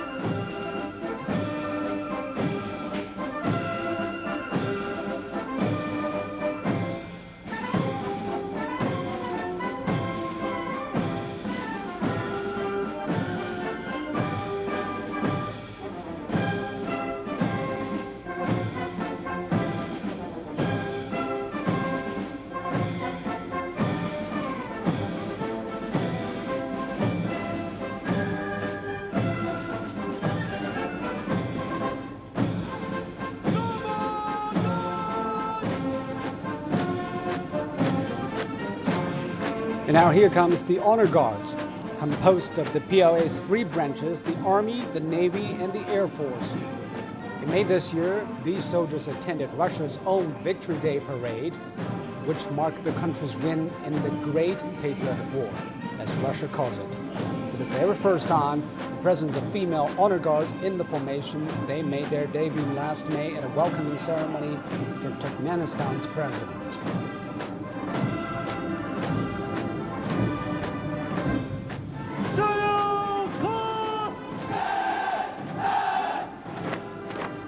Major General Zhang Haiqing and Zhao Jilu are leading the formation of the 5 heroes of Mount Langyashan. The 5 heroes are 5 soldiers of the 8th Route Army under the CPC. In order to cover the tracks of the main Chinese forces, they misdirected a Japanese force of 500 and lured them off the right trail to the main peak of Langyashan in North China's Hebei province. They put up a defiant fight. After their bullets ran out, they chose to leap off a cliff instead of surrendering. This formation is led by Major General Hu Yanan and Wang Ming. The Battle of Pingxingguan broke out in September 1937, when Japanese troops engaged with the Chinese at the strategic pass of North China's Shanxi province. It was the first large-scale defeat the Chinese inflicted on the Japanese invaders.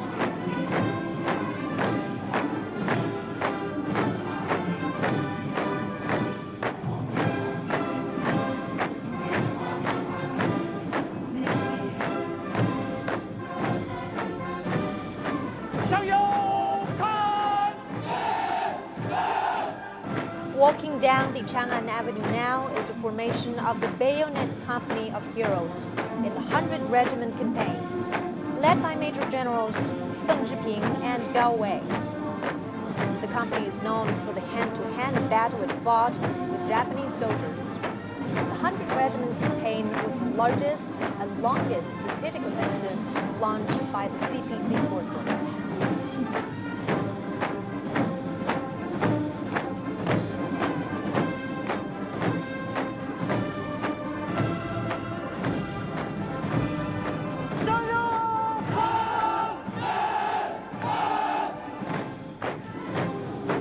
Major Generals Lin Qiangyang and Wen Jiangqiang are leading the formation of the company of model fighters in the night raid in Yanlingbao.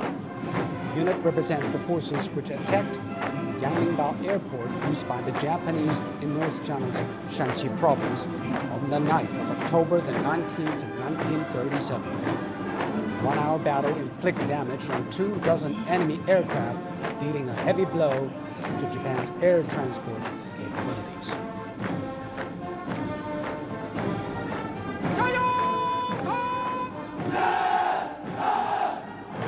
Marching forward now is the formation of the Company of Heroes of the Yanmenguan ambush, led by Major Generals Wang Xiubin and Zhou Xigen.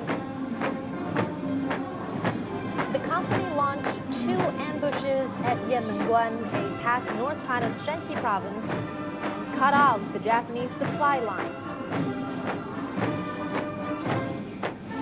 During the 8-year war, the 8th Route Army under the CPC brought down over 1.25 million in the Japanese army.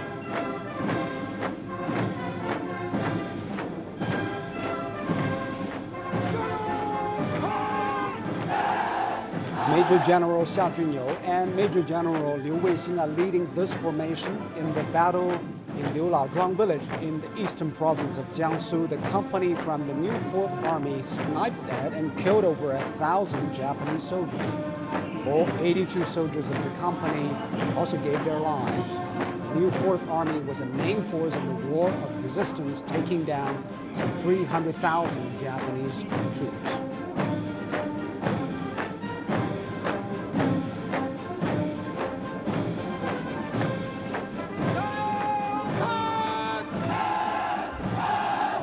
Major Generals Tian Fuping and Zhou Jianguo are leading this formation. In 1945, this company of new 4th Army launched attacks on the Japanese troops in the southern part of Suxian County in East China. Only 16 of the 106 soldiers of the company survived the battle.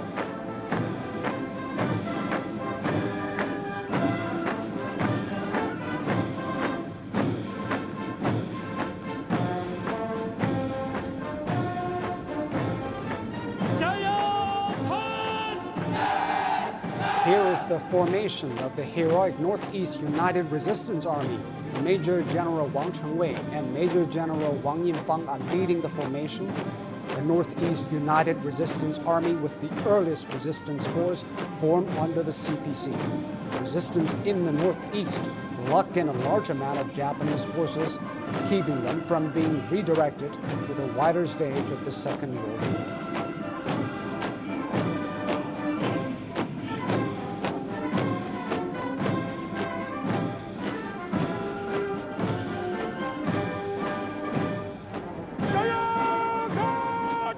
Now leading this formation are Major Generals Zhu Yunxuan and Chen Xiangwen. The guerrilla column in South China was a major force fighting the Japanese from behind the enemy lines in Guangdong and Hainan. They conducted many raids, dealing blows to the Japanese.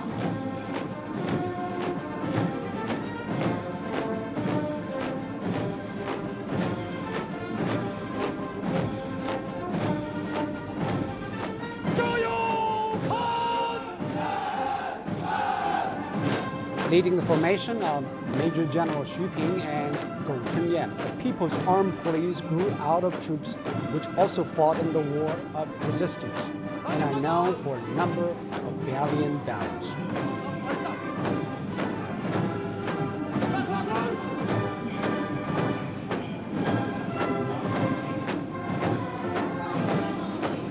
Next, 17 formations and representative teams of foreign troops will march past Tiananmen Rostrum.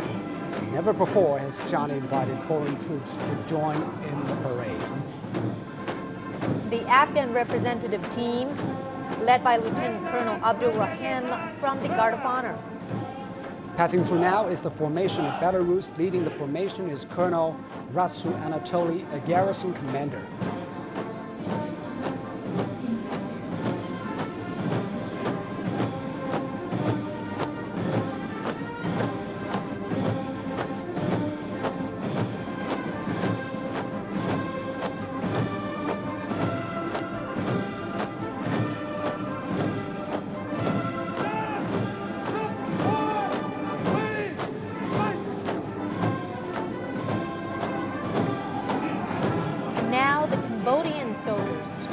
Colonel In Hiep, Vice Captain of the Honor Guard, leads the team.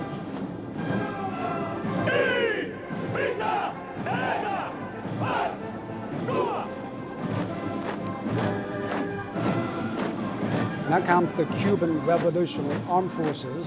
They're led by Lieutenant Colonel Jose Luis Peraza, captain of the Honor Guard.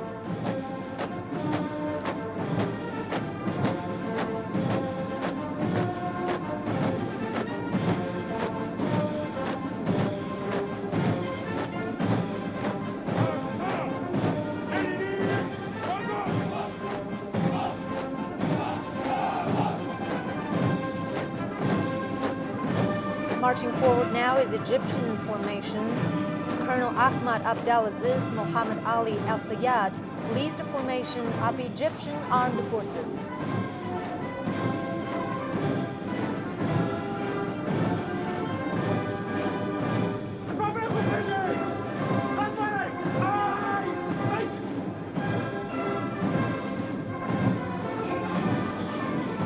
The team of the Republic of Fiji military forces is led by Master Sergeant Wasaki Wesia Balay Ratu from the Strategic Command.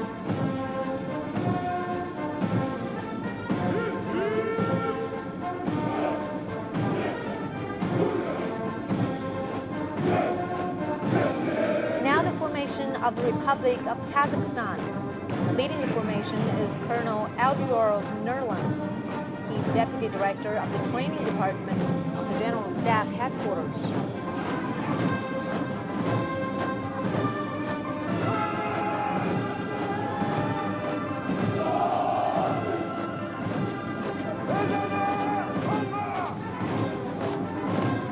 And right now is the formation from Kyrgyzstan led by Colonel Isakov Daniar.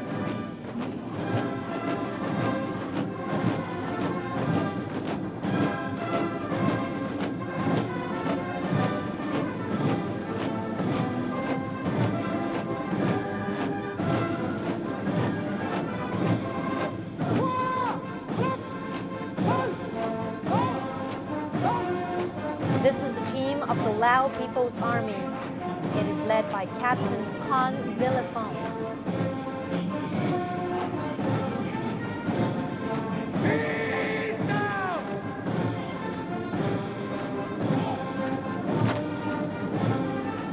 Following behind is the formation from the Mexican Armed Forces. Lieutenant Colonel Jose Carlos Luna Loaiza leads the formation.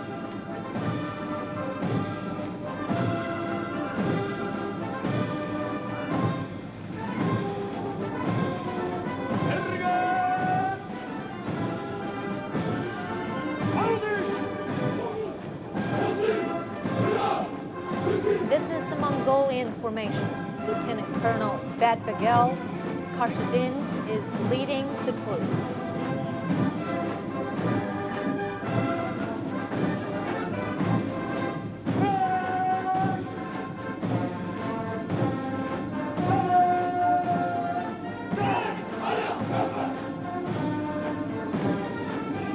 The Pakistan Armed Forces formation is led by Lieutenant Colonel Mohammad Taib.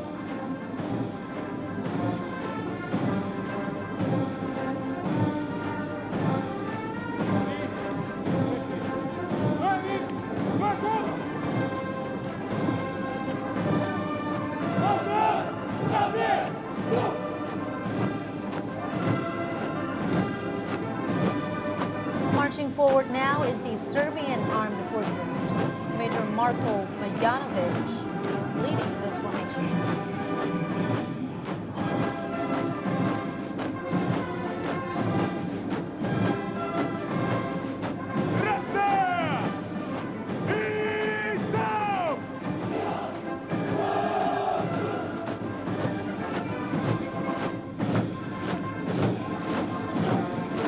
Colonel Maksumov Ihom is leading the formation from Tajikistan.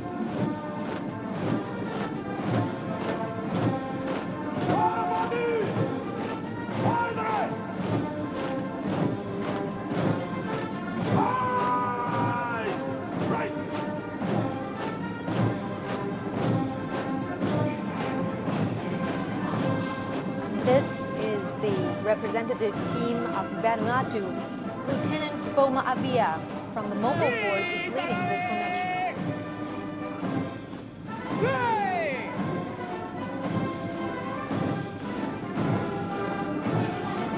Here comes the formation from Venezuela, led by Miguel Angel Hernandez Lugo.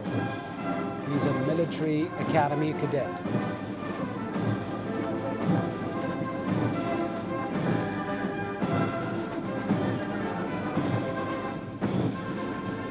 This is the Russian formation.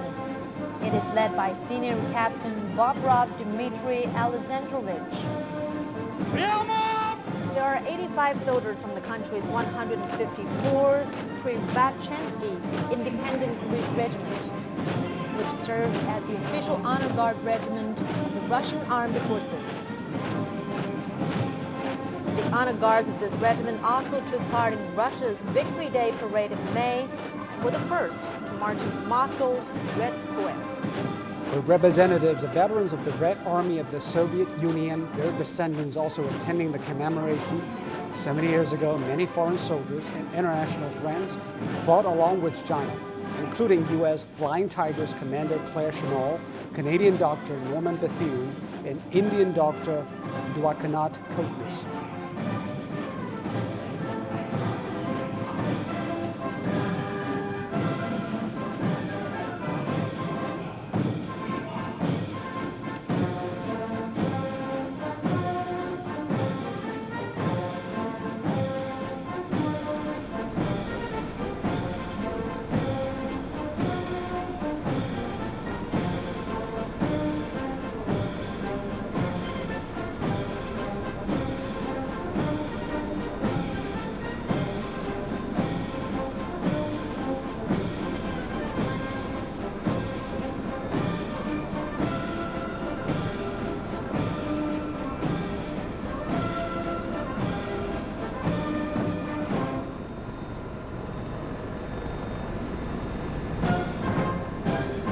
As China's military continues to march through the Chang'an Avenue, we'll be expecting to see the equipment formations. The next formations are a display of the PLA's advances in equipment and weaponry. Everything on display is China-made and in active service. 84% are being shown to the public for the very first time.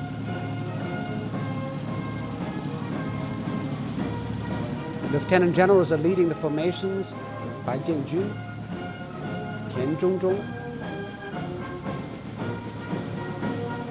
Chen Dong, Wu Guohua, and Pan Changjie.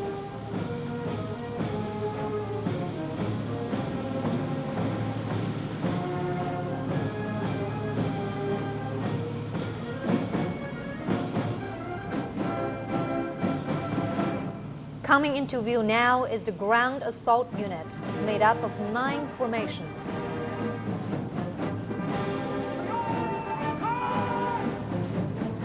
First up,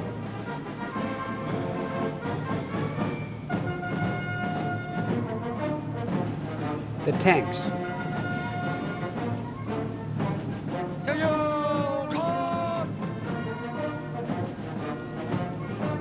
Tanks formation led by Major General Zhou Yiming. This 99A tank has advanced firepower, mobility, and defense capability.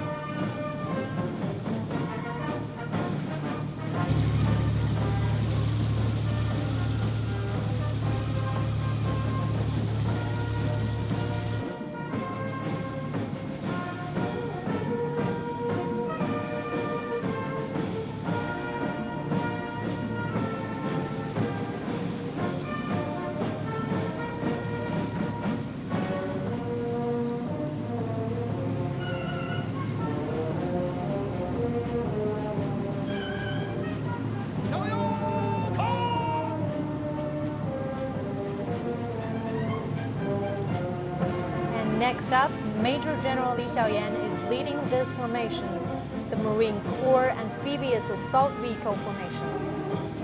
The O-5A Amphibious Assault Vehicle is one main battle armament in the Navy's landing operations.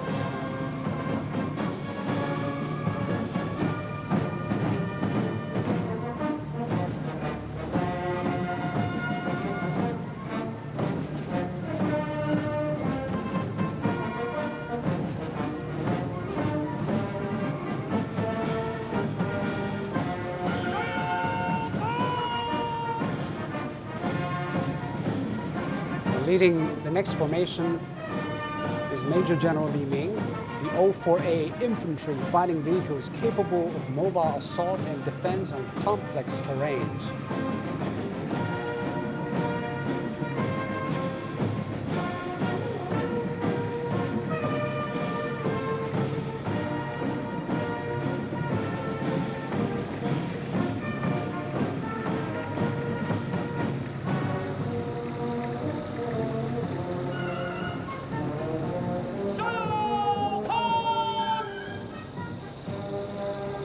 Following up now is the airborne fighting vehicle formation, led by Major General Jing Tao. The airborne fighting vehicle can be rapidly mobilized and counter ground attacks from the air. It is also capable of long-distance, non-stop action and deep strikes.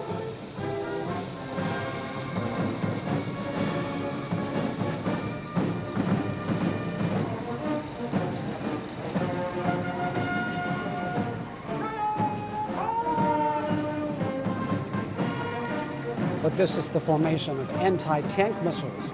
Major General Li Ming is leading the formation. We're now seeing is the HJ-10 missile system. It can accurately strike ground targets and low-speed and low-altitude flying targets.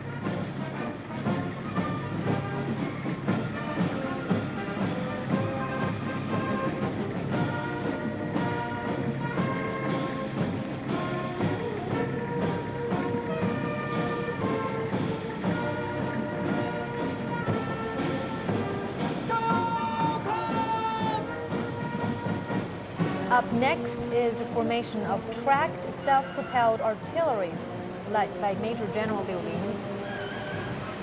And what we're seeing is the Type 05A-155 self-propelled howitzer. It plays an important suppressive role in combat.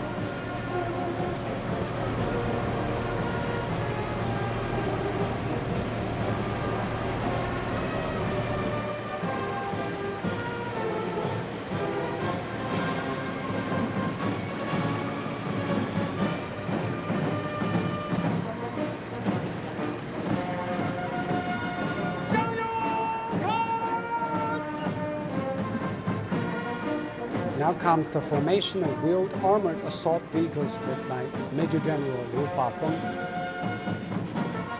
The Type 11 amphibious assault vehicle are mainly used for rapid deployment, capture key areas, and rapid ground assault.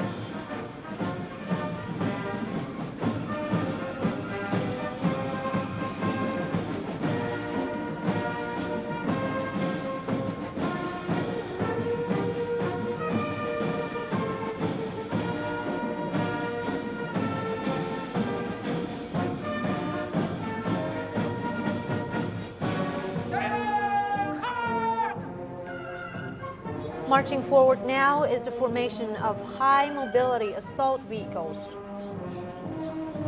It is led by Major General Tang Jianming. Now, this defensive assault vehicle is the Chinese Army's new generation carrier of command, small arms, and mobile battle.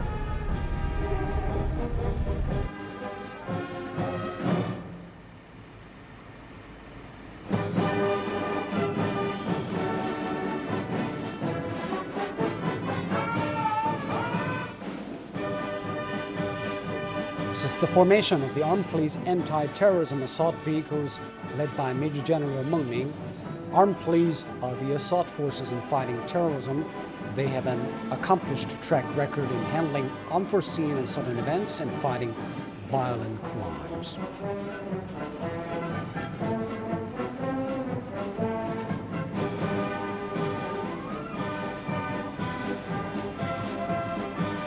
And coming next is the air defense and anti-missile module that consists of 3 formations.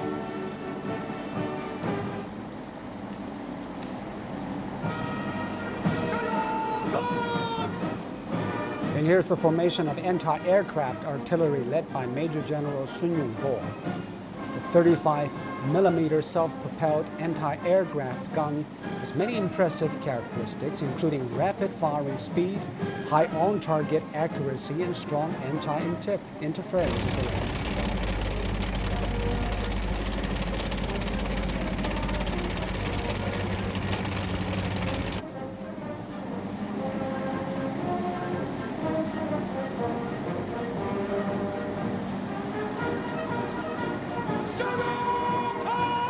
Major General Liu Mingbao is leading the first formation of surface-to-air missile. The HQ-9 is capable of countering saturation attacks, operating in a complex electromagnetic environment, and intercepting multiple airstrike weapons.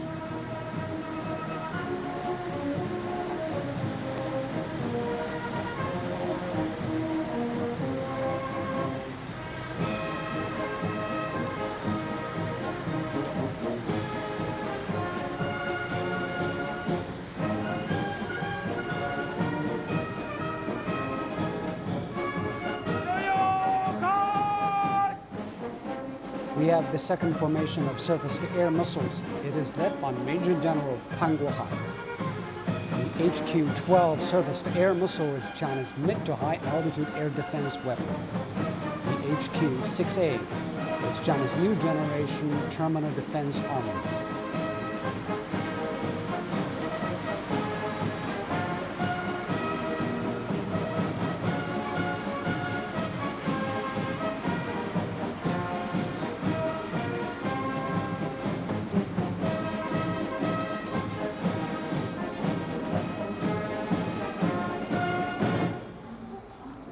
And coming right up is the shipborne attack module, consisting of 3 formations. Major General Wang Xinjian is leading the formation of ship-to-air missiles. The shipborne anti-aircraft missiles are capable of covering a large sea, a large area, countering multiple attacks, and strong in anti-interference.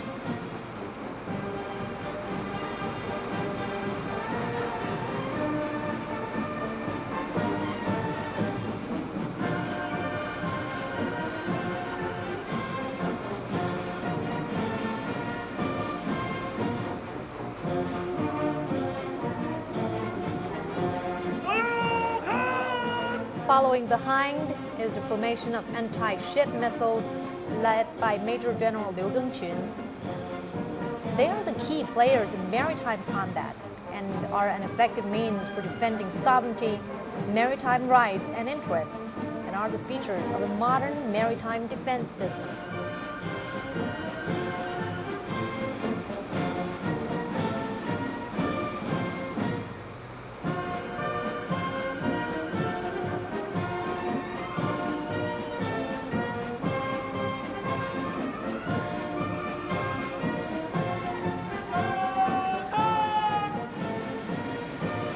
This is the formation of shore-to-ship missiles led by Major General Zhou Xuming. The shore-to-ship missiles have excellent mobility, strong penetration, long attacking range, and are extremely powerful.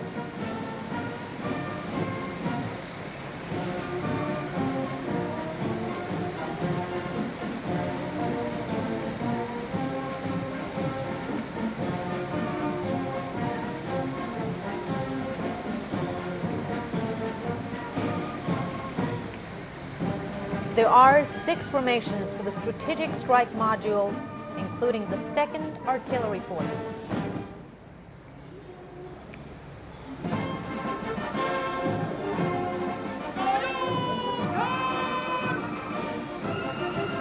This is the formation of conventional missiles DF-15B and DF-16. Formation is led by Major General Shen Guoqiang. They are the weapon of choice for conducting short-range precision strikes.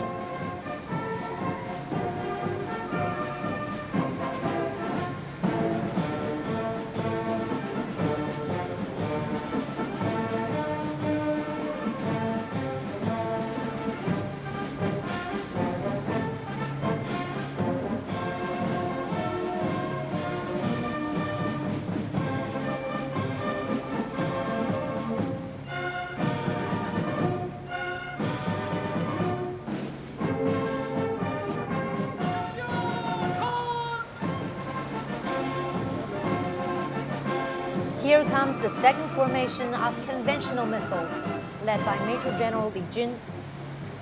The DF-21D is a land-based anti-ship ballistic missile. It serves as one of China's important weapons in asymmetric warfare.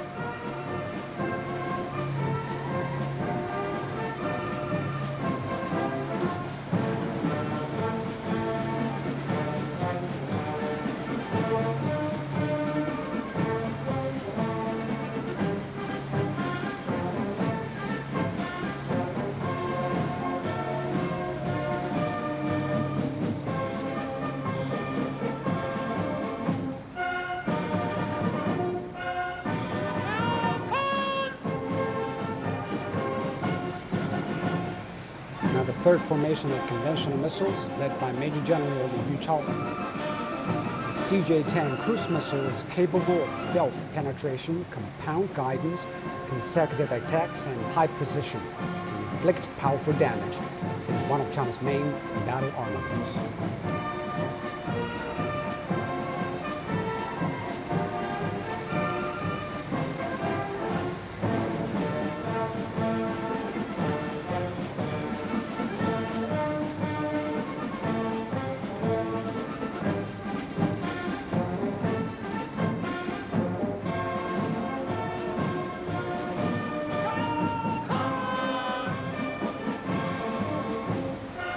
Here comes the formation of missiles for both nuclear and conventional use. It's led by Major General Xue Jinfeng.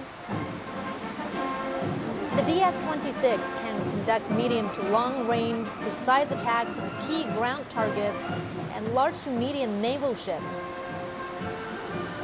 It is China's new weapon in its strategic deterrence systems.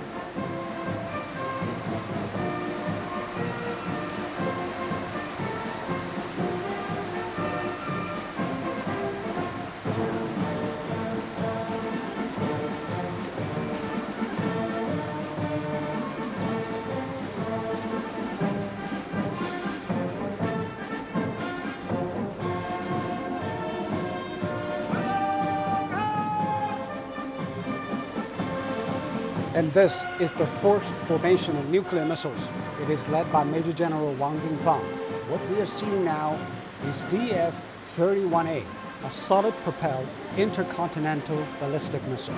The DF-31A, it is an important strategic armament in maintaining national security and world peace.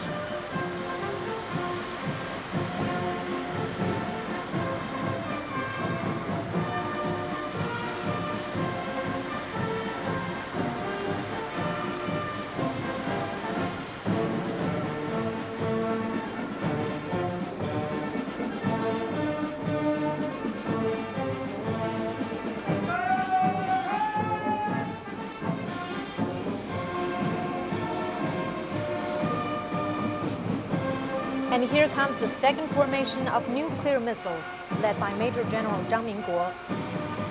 The DF-5B is an intercontinental ballistic missile. It is a shield in the defense of national sovereignty and national dignity.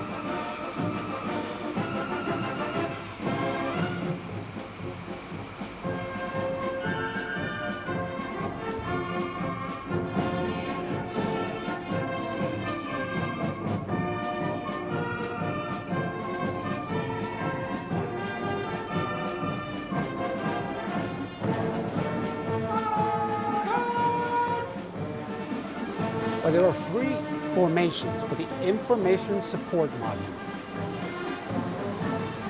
Now is the early warning radar formation led by Major General Hou Haitao. The equipment has high mobility and performance.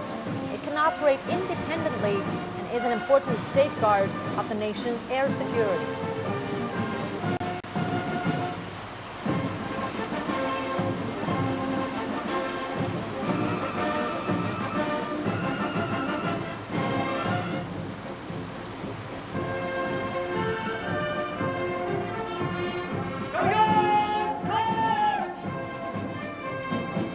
And here comes the unmanned aerial vehicle formation led by Major General Li Tiantian.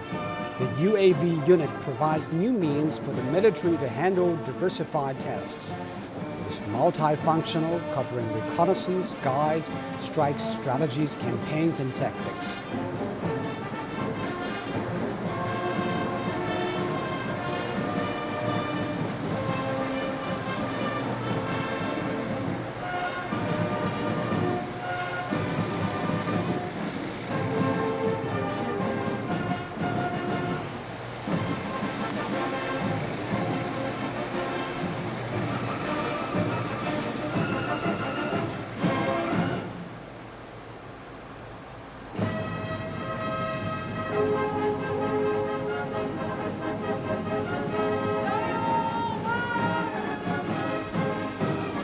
Marching forward now is the formation of commanding information system equipment, led by Major General An Xue.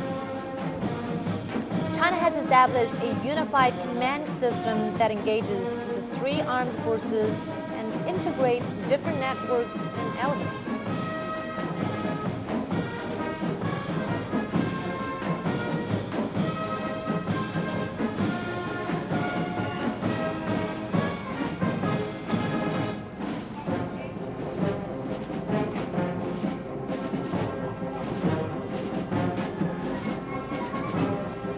There are three formations for logistics and equipment support. Here comes the logistics support formation led by Major General Li Gong. China is speeding up the construction of a new generation logistics support system and upgrading its capability with the aim of securing all-round modern logistics.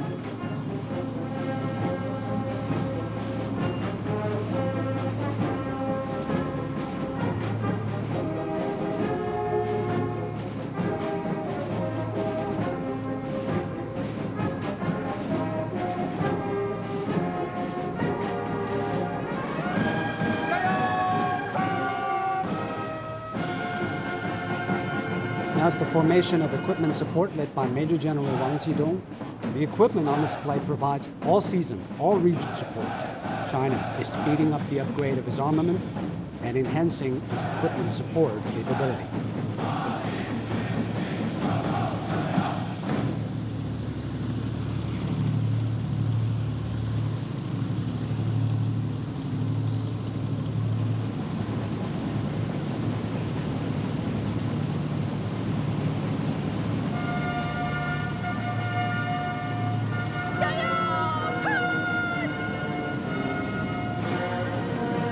This formation is the Bethune Medical College, led by Major General Tian O. It's made up of students from the school, and the school is named after Canadian Dr. Norman Bethune, who came to China as a frontline surgeon from the 8th Route Army during the War of Resistance.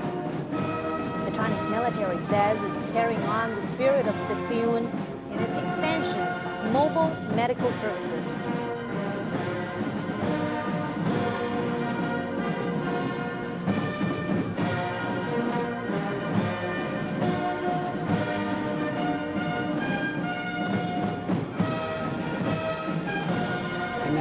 Let's look up in the sky. Air echelons are the last formations. Flying overhead now is the echelon of the lead aircraft.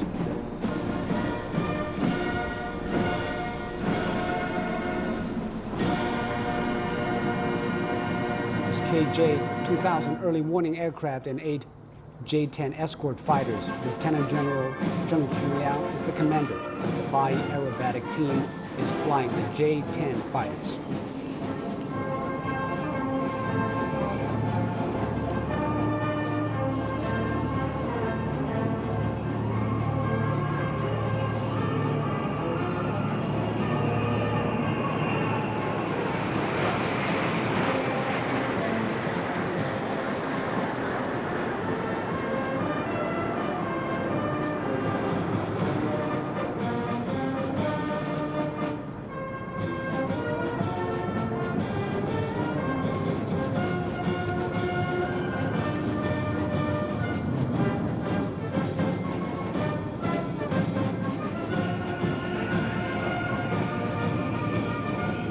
Now is the echelon of airborne warning and control system aircraft.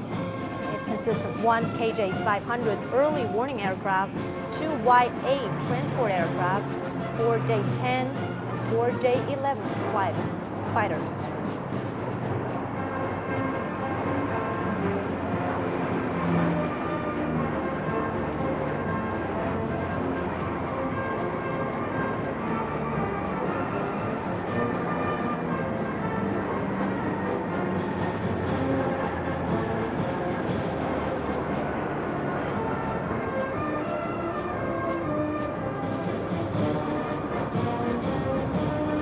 Now the echelon of maritime patrol aircraft. It consists of 3 special models of Y-8 aircraft and 10 JH-7A fighters. They are important in the Chinese Navy's aerial reconnaissance, early warning, command and control.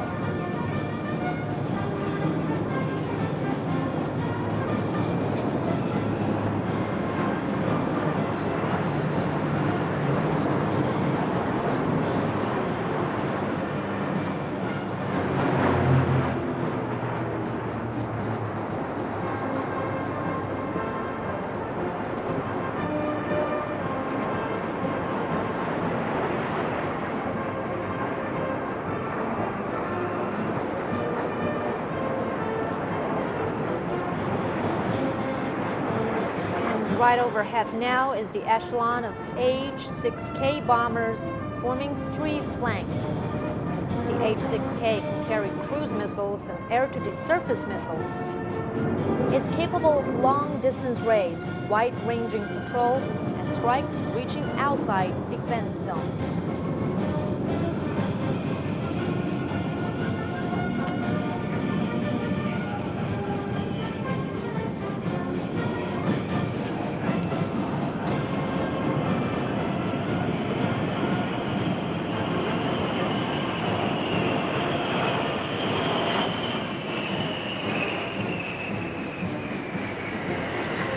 Following is the echelon of tankers, 2 HY-6 area refueling tankers and 4 J-10 fighters.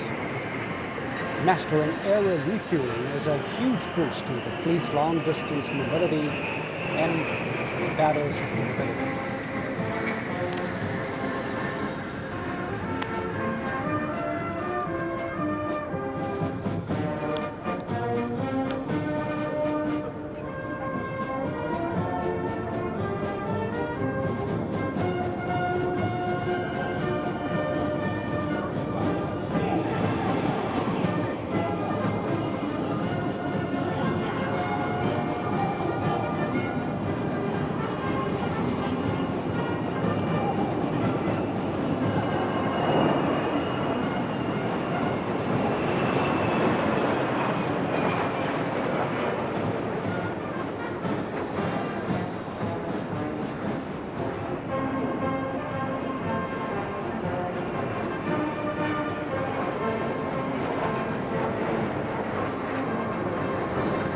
The first echelon of fighters is now flying towards Tiananmen Square. There are 12 J-11B fighters forming 3 sub-echelons. It has a long loiter time and long combat radius. It's also capable of beyond visual range air combat and close-range combat.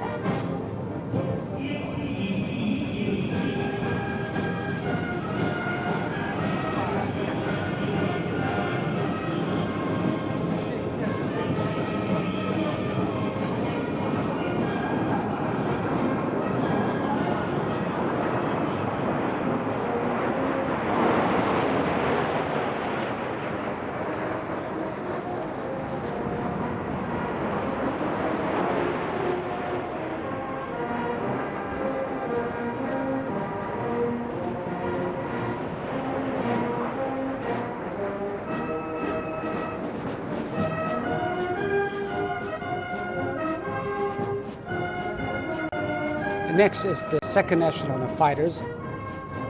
15 J-10As are forming a 3-jet flying wedge, 5-jet flying wedge, and 7-jet flying wedge. Major General Chang Ding-chiu is flying the lead aircraft. The J-10A fighter jet is of great importance in medium-long distance fighting and in seizing air domination.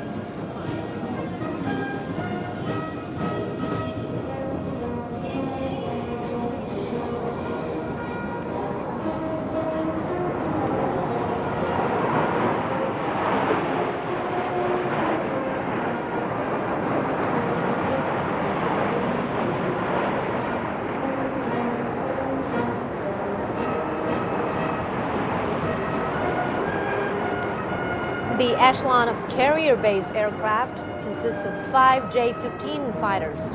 The J-15 fighter has successfully conducted ski jump, takeoff, and resting gear landing on an aircraft carrier. It marks the breakthrough of China's fixed-wing aircraft turning from land-based to carrier-based. It lays a solid foundation for building up Chinese aircraft carriers' fighting capability.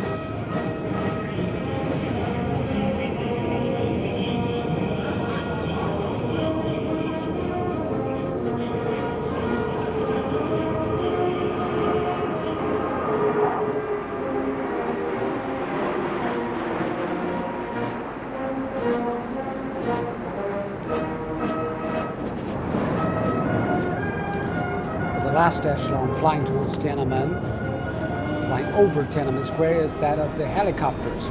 70 helicopters and 7 flying wedges in one rank. The Air Force is one of the main powers in all-around assault.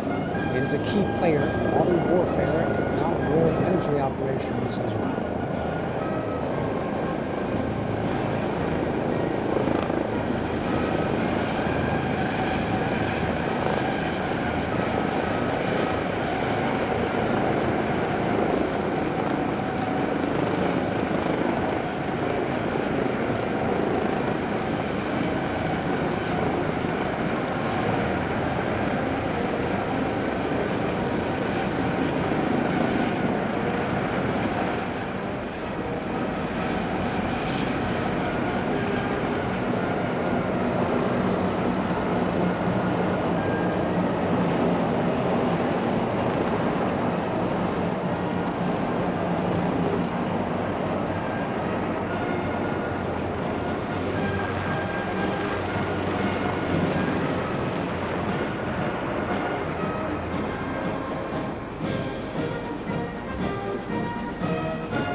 The 70,000 doves of peace represent the Chinese people's wish for world peace.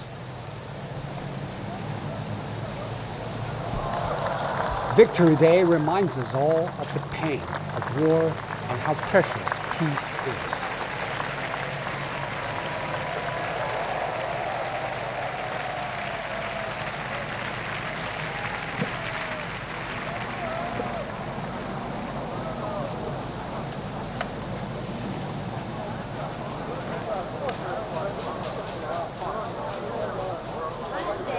Closer than ever to its dream of national revival.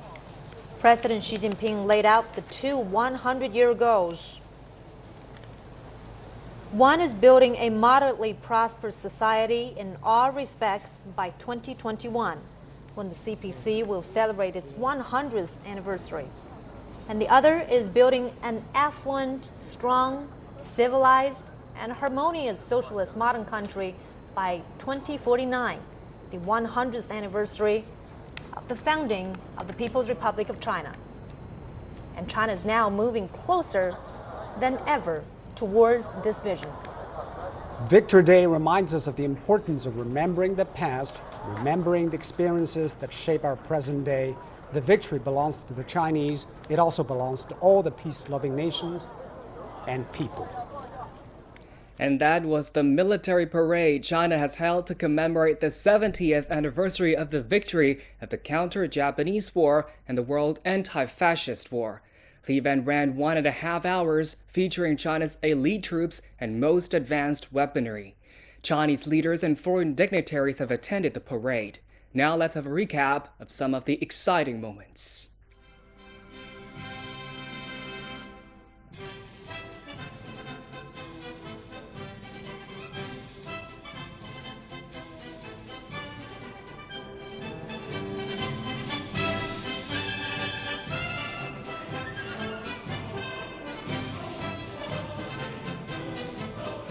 The ceremony was observed by President Xi Jinping, as well as other Chinese and foreign leaders and celebrities on Tiananmen Rostrum north to the square.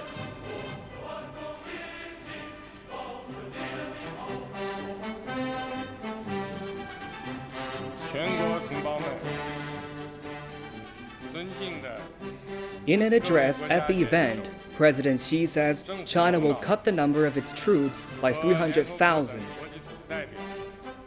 He says upholding world peace is a noble mission for the People's Liberation Army of China. Xi says the Chinese people are resolved to uphold the outcomes of the anti-Japanese war and the anti-fascist war and make greater contribution to mankind.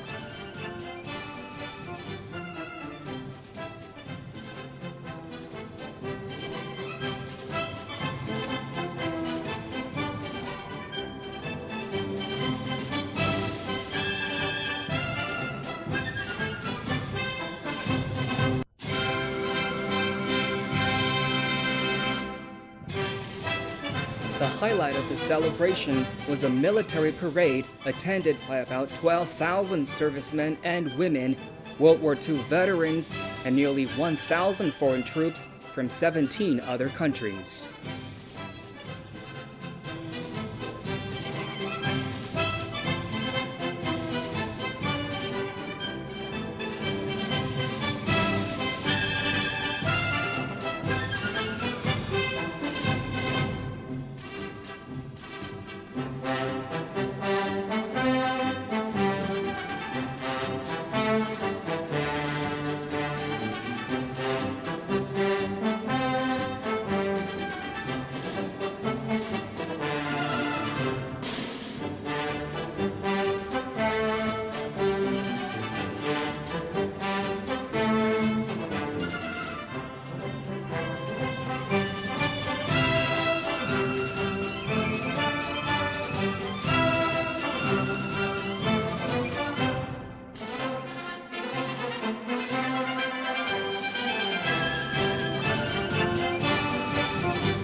It's the first time China has invited foreign troops to participate in a military parade.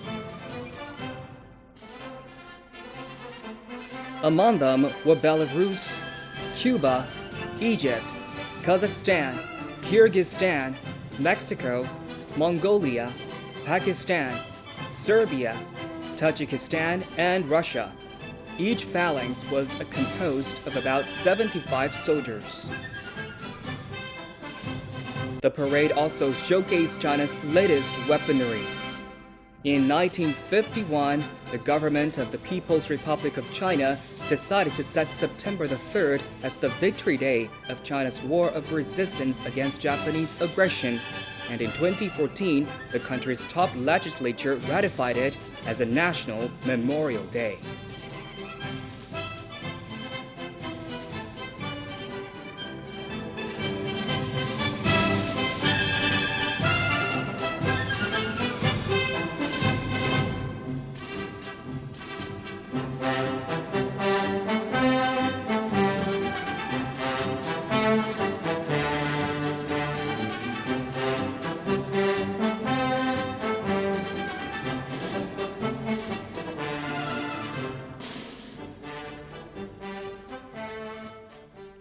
And that's all for our special coverage of China's military parade to commemorate the 70th anniversary of the victory of the Chinese People's War of Resistance against Japanese aggression and the end of World War II.